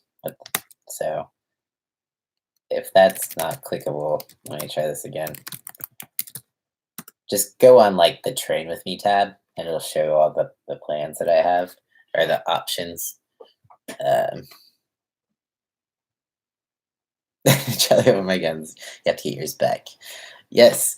I mean, technically I do too. I've definitely lost some upper body muscle as well as lower body. Maybe it's just more noticeable to me, but I can definitely notice. She really wants me to get the dog. Hold on. I will get my dog. I will get my dog. Birthplace of many. It's true. All right, I'm gonna get my dog. I'll be right back. Nobody leave. 1 second. Oh, I can't walk, you guys.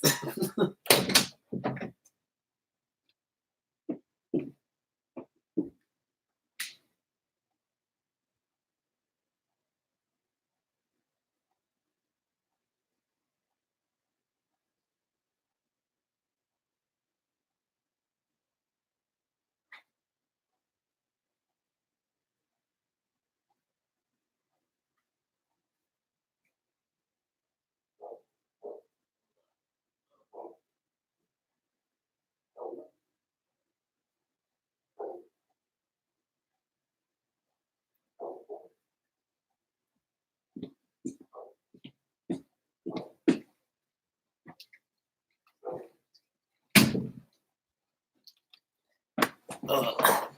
All right. Here's the dog. Hi. uh,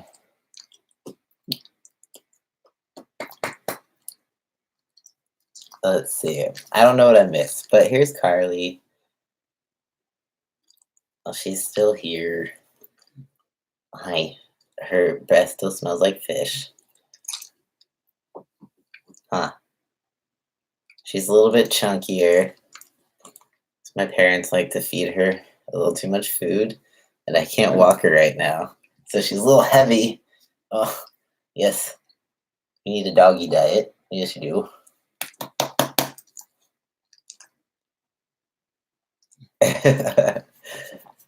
No problem. Yes. I bet she's probably happy that you made me grab her too. She's healthy. Yes. Health at all sizes, you guys. I bet she's.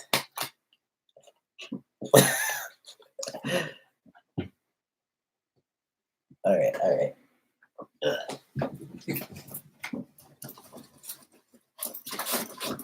She's gonna go dig in my bed now.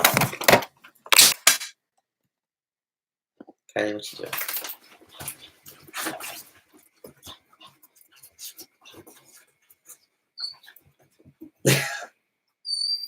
Comfy?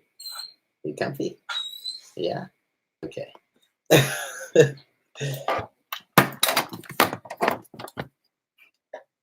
She's thick.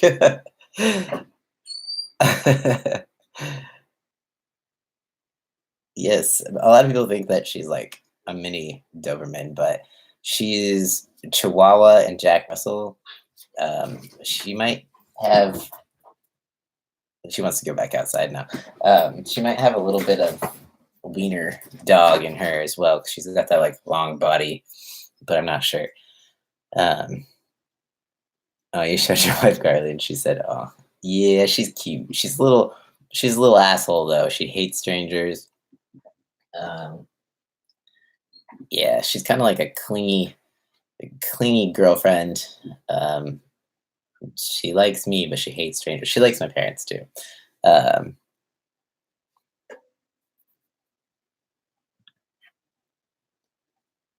let's see. Claiming a spot. Yes, she is.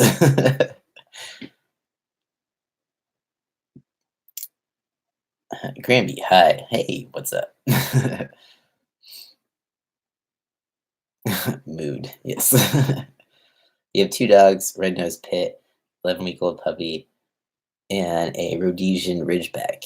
Oh, you have a 11-week-old puppy? I'm so jealous. I love puppies. Um, how often do I do these live chats? Actually, probably not often enough. Um, I couldn't get myself to like do a YouTube video, like sit down in front of a camera, edit. So I decided to do this instead. That's usually when I decide to do these videos, is when I'm just like, I really don't feel like editing. Um, so yeah, I mean, if you guys would be up for having more consistent live videos, I can totally kind of fit that into like the weekends or something like that. If that's something you guys would like, uh, I can do that for sure. Colin. Yep. See, my brother is here and he knows that she likes to bite. She likes to bite other people and other dogs. She looks sweet, but she's not. um, let's see. Would I recommend working out for someone who pulls tears muscle easily? I mean, yes, but I would recommend like being careful. I would probably make sure to be safe in what you're doing to make sure you had good form, not to lift too heavy if you're someone who's pulling and tearing muscles really easily, because that could be problematic for sure. Also, the type of exercise you do, you could, I mean, I don't know if you've tried yoga or if you've tried mobility to kind of like prevent that from happening or not, um, or if it's more of like a genetic thing. I'm not really sure. Do you know if you have like some kind of condition that causes this, or is it just kind of your experience? Um, Lunim, is that how you pronounce your name? You guys, that's like the hardest part about doing this live stuff is that I can't really pronounce like usernames. I feel awkward. But yes, thank you for asking questions and thanks for joining in. And hopefully it's helpful and have a good rest of your evening. Um, choo-choo. Oh, you have a 14-year-old Chihuahua. That is an old Chihuahua. Um, yeah, they do tend to last a long time, don't they? um, Okay, so more live streams. I can do that. Um, yeah, I can do like question and answer live streams just to give everyone a chance to kind of like ask some questions, um, even if I like miss some. But yeah, okay. From here on out, y'all get to know. I'm gonna try to do a live video every Saturday. Weekends tend to be better for people because you're not working and stuff like that. I've done other videos like randomly through the week, but I can try to kind of hit Saturdays because people tend to be home more, less going on. So yeah, I will give that a try. Um,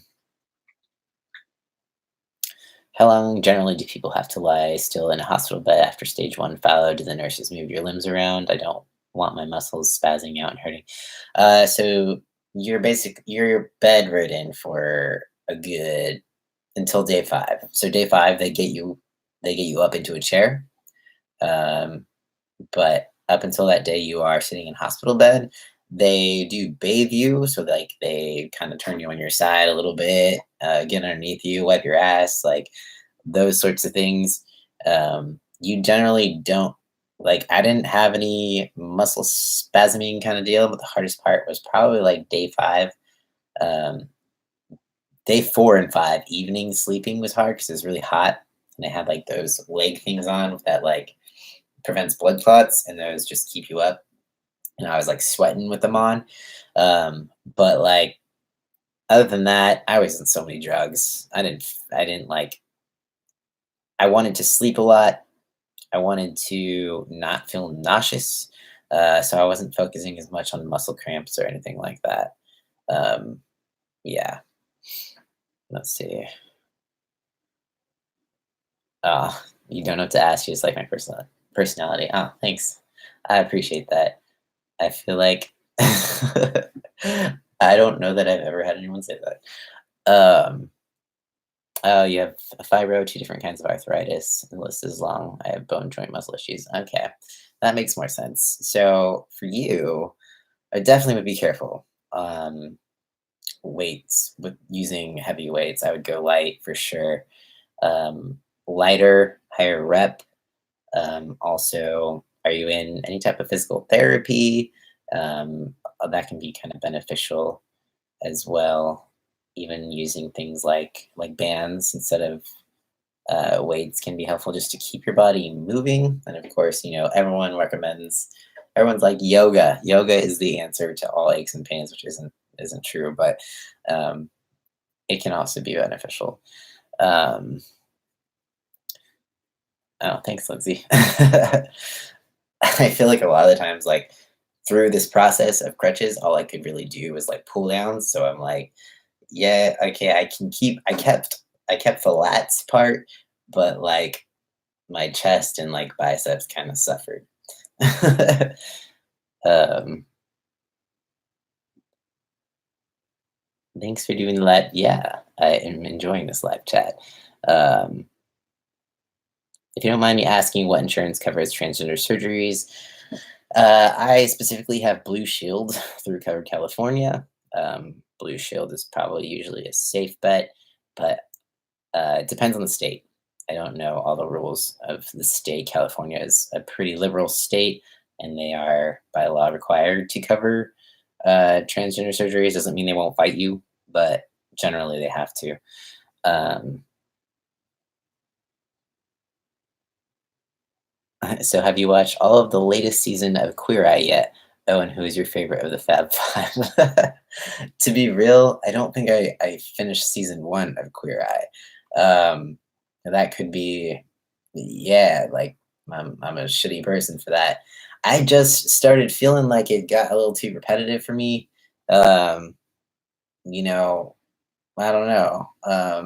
I think they're fabulous and they're great, but it's just kind of like, yeah, like I don't know. Maybe I'm just self-conscious and I'm like, I need a makeover. It's making me feel self-conscious. I don't know. But I feel like a new season of Queer Eye comes out like every 2 seconds, and then like a new a new season of Stranger Things happens every 2 years, and just it's like fucking unfair because I don't want to wait another 2 years for the Stranger Things season.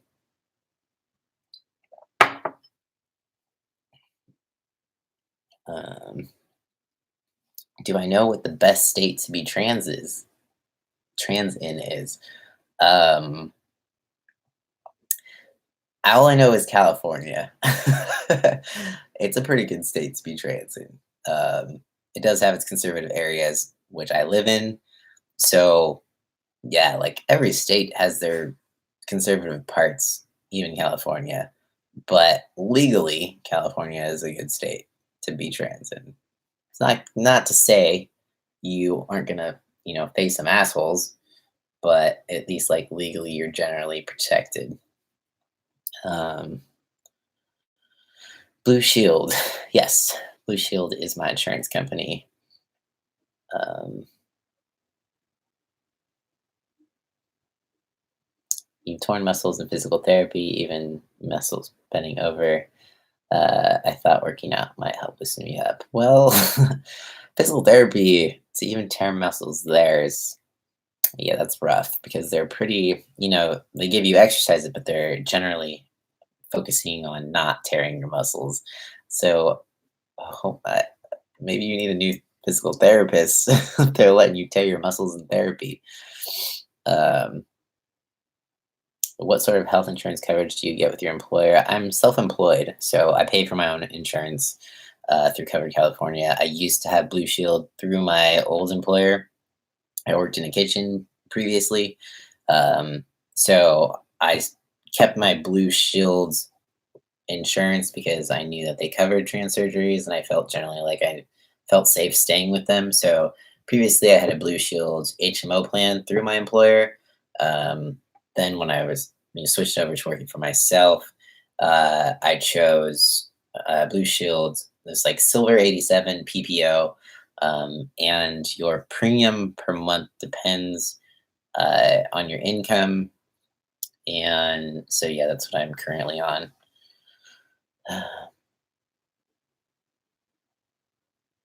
Never been to Cali, but your wife lived there years ago.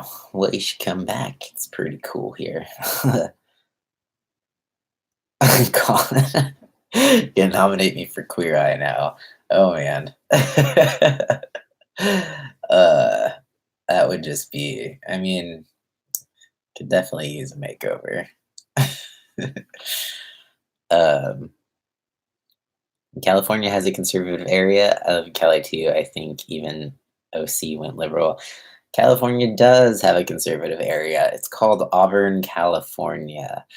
It is the most conservative uh, county, Placer County, I think, in the state. Um, you should come check it out. It's great. Um, what parts of California are reasonably affordable and are friendly to the community? Sorry, I laugh because nothing in California is affordable. That's why I live with my parents. Um, Reasonably affordable does not exist in California. I'll be straight up. Like, even places you think would be affordable are not. Um, there's places that are less expensive. Um, that was probably where I was living a few months ago. It's the least expensive in my area, at least. Um, Sacramento is obviously less expensive than San Francisco. And anywhere in between that is going to be less expensive than San Francisco. Um, but yeah, let's see. What's your review of Stranger Things 3? Spoilers are safe here. My review of Stranger Things 3 is that I really liked it. Um, there's some cheesy moments for sure. Um, I am just wanting season 4 to be out already.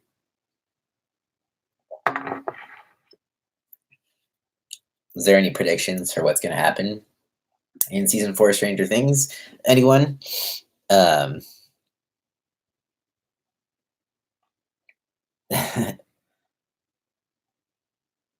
Cali is overpriced. That is 100% true. Um,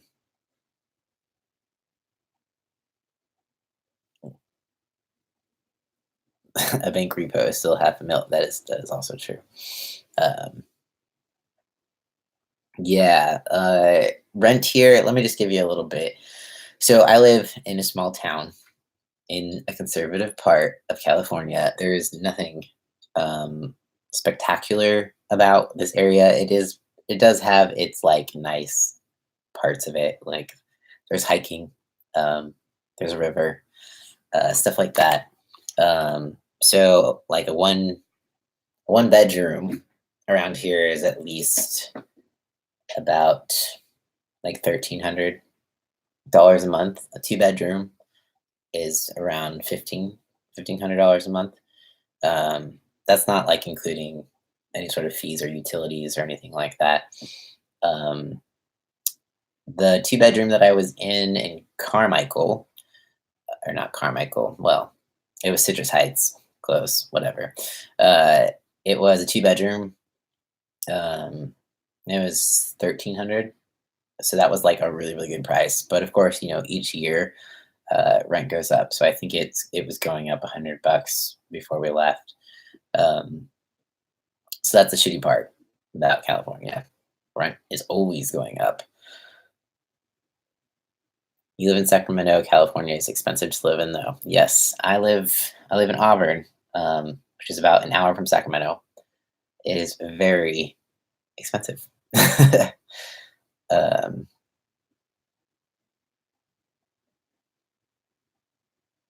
oh my gosh, you're used to 400 to 500 for a one bedroom, 700 to 800 for holy shit, that's like unheard of in California. Yeah, like anything near the water, California is it only rich people live by the water. Um, I live nowhere near the beach and it's still expensive. And not everyone who lives in California surfs. um,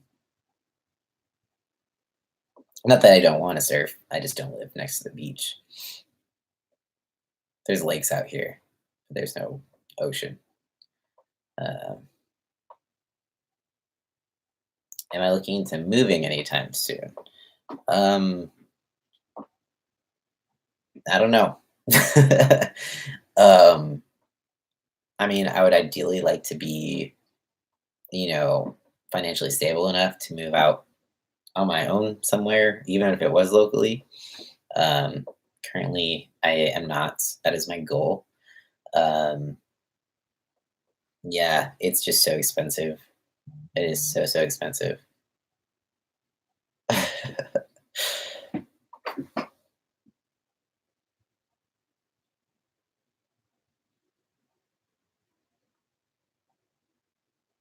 You live in Los Angeles County. Good luck buying here. I would like to. So I was born in Southern California. Got some family down in Southern California. Uh, like all my cousins and stuff are down there, and I would definitely like to give that another try. Being down in another part of California, but it's usually more expensive in Southern California. Um, there are some places that are kind of like equivalent to the rent prices here, but it's not the best of areas. Um, so yeah, first step, being able to afford to live on my own, even in this area, would be great. Um, I'm just not there yet. I'm trying to make it, trying to, be an adult, that sort of thing. Um, yeah. Do I want to stay in California? Do I want to move to a different state? I really like California. Um, like I'm open to new experiences, but I feel at this point in time, kind of unpredictable surgery issues kind of like make me hesitant to move out of California. Um, but you never know. Maybe when I'm like able to see past or see out of having surgeries like every 2 seconds, and I don't feel like I need to like be close to Dr. Chen or something like that. Um, have I monetized my YouTube channel? Yeah, it's monetizable. Not all Phaloplasty videos and stuff are. It depends. Things get demonetized pretty easily, especially if like you talk about like if I make a video about penile implant or talk about that at all, it'll get demonetized just because it's kind of more like sexual in nature. So it's tough because it's very limiting. If I wanted to like keep everything monetized, I wouldn't be able to talk about as much stuff. So I don't really like make videos based off that. Like I think about a little bit more about thumbnails and titles because a lot of times like thumbnails and titles can trigger whatever their algorithm is to demonetize things. So I try to be careful with that. Doesn't always work. Um, yeah, so YouTube can be a little bit sensitive in what they want to monetize and what they don't. Um, California weather makes me never want to move. Now the rent, on the other hand, so true, so true. The weather is pretty nice. It's pretty mild. The winters are mild. The summers are hot. Like it's hot here. Let's see what the temperature is here right now. Um, the weather is so it's 8:10 right now and it's 91 degrees. Um, and tomorrow the high temperature is going to be 102. So it's hot. It's not, it's not the 70s with the ocean breeze and the rent is still fucking $1,400 a month. um, can you borrow Dr. Chen to do your top surgery? I don't know that you want him to do your top surgery. He kind of just does the stuff below the belt. um, Colin, would you rather live in LA by the beach and be broke, but trying to make it work, or Arizona but have to work at IHOP to get by? That's kind of like a no-brainer. If I could live by the beach, I would not mind struggling to get by. The problem is, I don't live by the beach right now, and I'm still struggling to get by. Like, if I'm going to struggle, I want to struggle for a reason. um, Keep your titles ambiguous. Yeah, I do. I try at times, but you also gotta like, if you keep them too ambiguous, then nobody watches them. Um, so I try to just keep it is what it is. Uh, I'll attempt a clickbaity thing once in a while just because that's what works. But then people get pissed. So I don't know. I try not to do that, but sometimes can't help myself.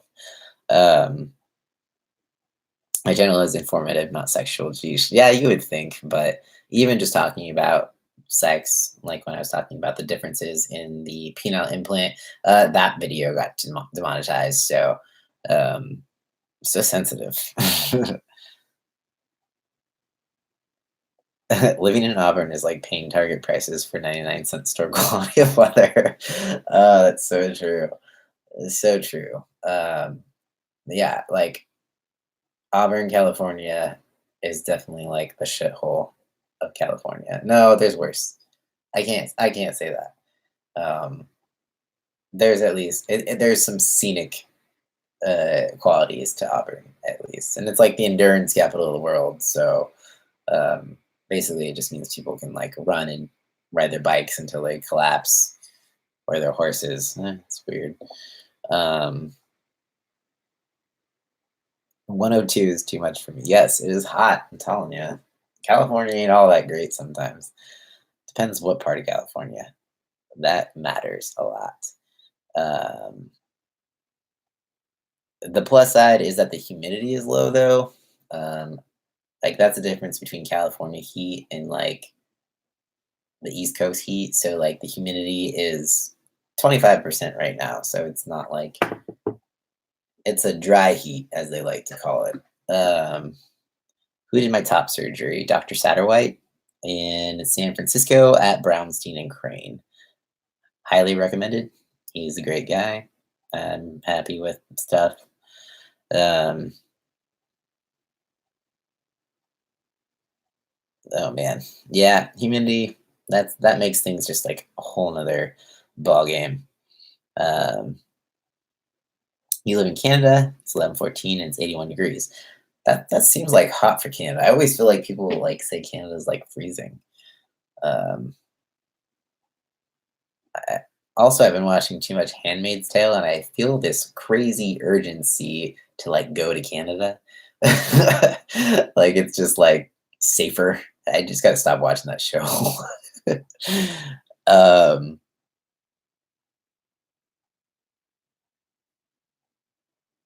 let's see. And I wish YouTube didn't demonetize helpful educational and emotional videos. They're actual crap. You deserve monetization in every video, no matter what the words say, as long as it's yeah. It's unfortunate. I wish that like they considered educational videos to be ad friendly. Um, but yeah, not so much. I mean, I do curse every once in a while. In real life, I curse more, but like sometimes I'll drop a few curse words and then I get demonetized, and it's like, well, I guess I deserve that. um, you pay 725 for a 3-bed, 2-bath house with a full basement and a pool in Ohio. I'll stay on the East Coast, but the West Coast every 3 years, like we do. Oh man, that's great. Someone was saying that like California is great to live in, or it's expensive to live in, but it's great to vacation to. And it's kind of like, yeah, imagine living in California and then also vacationing in California. It's just the worst. I like went to San Francisco for a day, and just one night in a hotel is at least $150. It was ultimately, if it was like $170 with all the fees and taxes and stuff. And then parking overnight was $70. So just with that for one day, um, it's a lot of money. And that's not even including meals, like everything. It's expensive in the city. Um, if you want to like drive around the city, parks around the city, or transport yourself around the city, like it's all going to cost money. Um, but yeah. Um, Blessed Day. Yes. Someone else watches The Handmaid's Tale. Um, I keep like I've watched it so much. I find myself in like normal conversation and just want to like say like praise be to people, or like under his eye, and I'm just like, what the fuck is happening? This just needs to stop. Um, yeah. Oh man, I love you guys. um, I de- I definitely curse a lot in real life. I think it comes from working in kitchens. Um, it's bad. Uh, the kitchen definitely dirtied my mouth. I just can't really control it anymore because it was kind of just like, I don't know, necessary. Um, I'm still laughing at everybody's Handmaid's Tale stuff. No, it feels so good that people can relate to it because I feel like I'm the only person in my like real life that watches it, and I want to like talk to people about it. Yeah, or actually, Calvin, he watches it, so sometimes we'll talk about it a little bit. Um, uh, my shoulder muscles are popping. What's my secret? Thanks. Working out a lot every day. That is consistency. So food, consistency, those are my secrets, which aren't really secrets. It's just a matter of doing the thing. Yeah. Let's see. I feel like when people say bless their hearts, it's really more of like a backhanded thing. It's kind of like how Christians, when they tell you they'll pray for you, it's basically the Christian way to saying like go fuck yourself. That's why I feel like bless their hearts kind of sounds. um,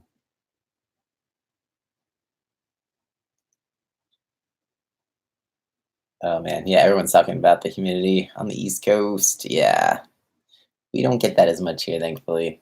Um, Cam, thank you. You were stalking me back in the gym. um, Colin, would you ever consider a tiny house or living in a van and traveling all the time so you can see the world without them pesky high rent costs? Yeah, I mean, as long as I'm at like a healthy point in life where I don't need like a fucking surgeon every month, yes. Would I live in a tiny house? Most definitely. If it's just me, I don't. All I need is a kitchen and a bed.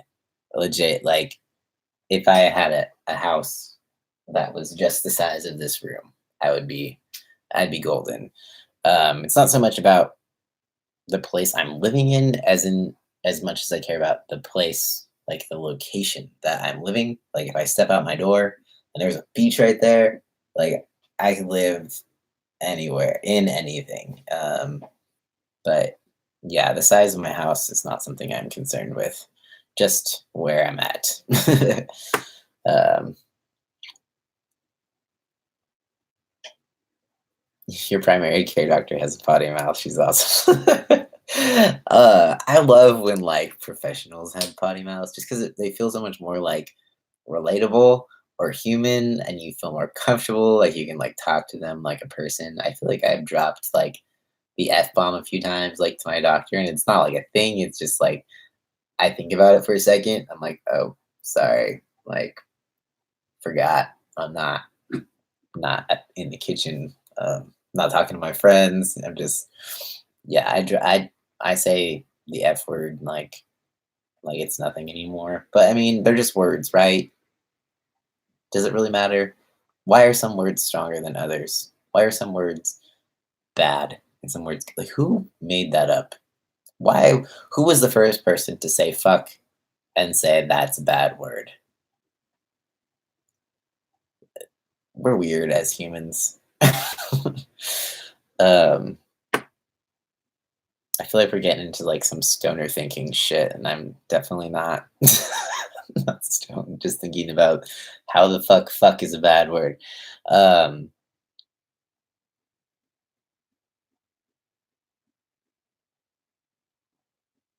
would you be open to having more multiple roommates in the future to bring down the rent costs? Yeah, I'm open to it. I definitely would like to experience living alone just because I never have. Never. Ever, ever. Um, I've always had to have a roommate. My current roommates also happen to share DNA with me.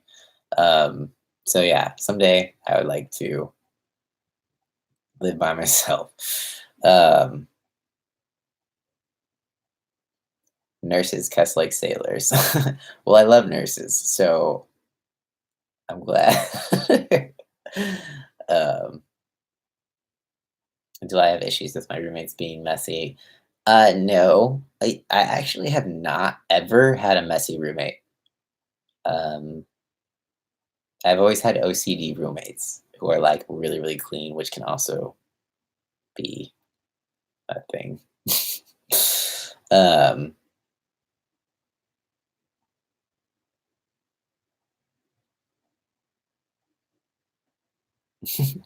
Air Jordan or Adidas? It depends. I like both. Um, you learn the greatest cuss words and things in the army. That makes sense. Did you know that there's actual like scientific proof that like cussing relieves stress? I read some article on it. Um, I wish I knew a super rich celebrity in LA that you could be their trainer, chef, and live in their hella sweet pool house as a payment or something. Me too.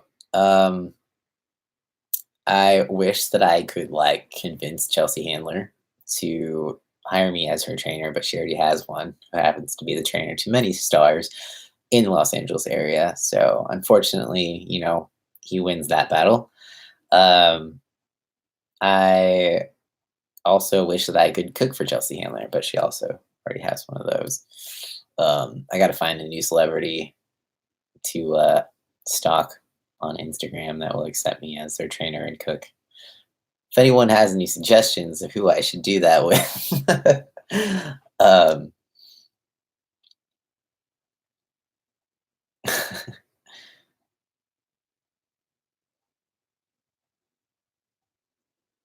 for nurses, the bigger your shitstorm, the more f bombs are dropped. Oh man, I like. I don't think I've ever heard a nurse cuss in front of me before. I'm sure you guys probably cuss amongst each other, and especially when you have difficult patients and stuff like that. Um, but yeah, I've had none uh, talk to me so expressively. I wish they would. Um,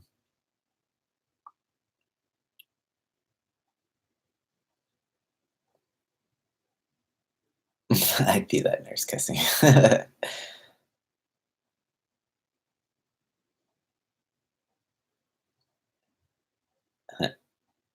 Anna, thanks. Yes, I've come a long way since my first stage of phalloplasty in my arm. It looked crazy. Um, it was definitely painful, but it is much better now. Um, I just wish it wasn't so tight and sensitive, and that's what he said. um, what about soap actors? They make decent money, can afford to pay for a trainer. I mean, that's a good idea.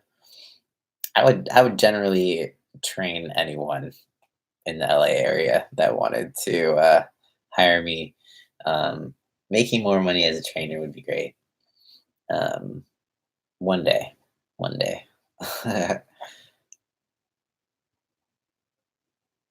We try not to guess in front of patients. We go in the break room and do it. Here's my question for you. Okay, so I've had a lot of experiences with nurses as a patient.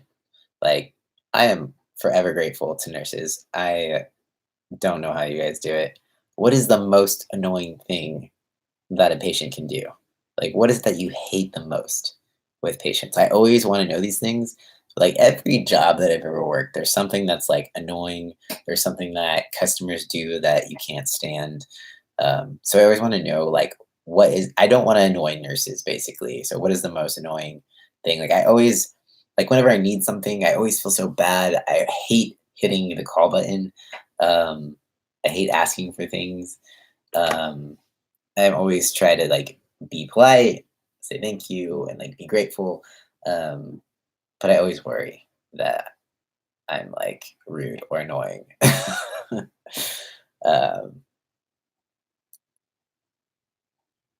let's see. Cody, are you gonna have to have more surgery for your arm? Yes, I'm hoping to get it to where like um I can have it done when Dr. Chen does my penile implant.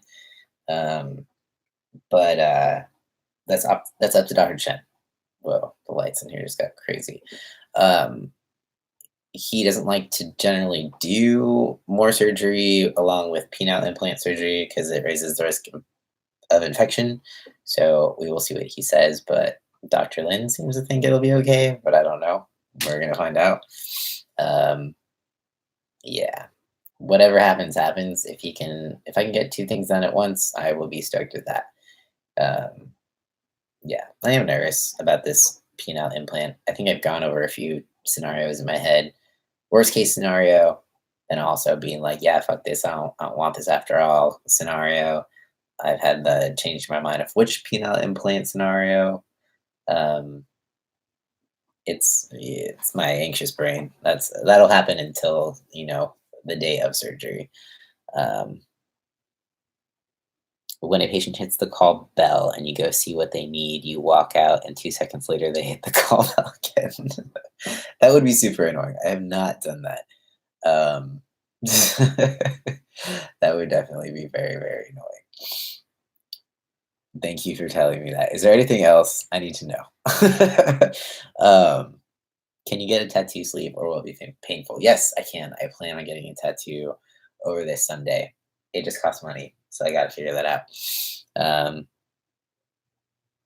Colin, that's because we were taught taking care of someone is annoying. That's not the case with normal people. Yeah. Speaking of which, my roommates are home. So I'm gonna get going for tonight. I've been on here for 2 hours now, you guys. Thank you so much for asking all the questions and for joining in. It's been great. I'm gonna do this again next Saturday. So I might schedule it out, kind of put like a reminder up and do this again so we can hang out, ask questions. Um, Nothing super important or anything, but just kind of fun. So yeah, thanks y'all for joining. And I will see you guys next Saturday. Have a good night.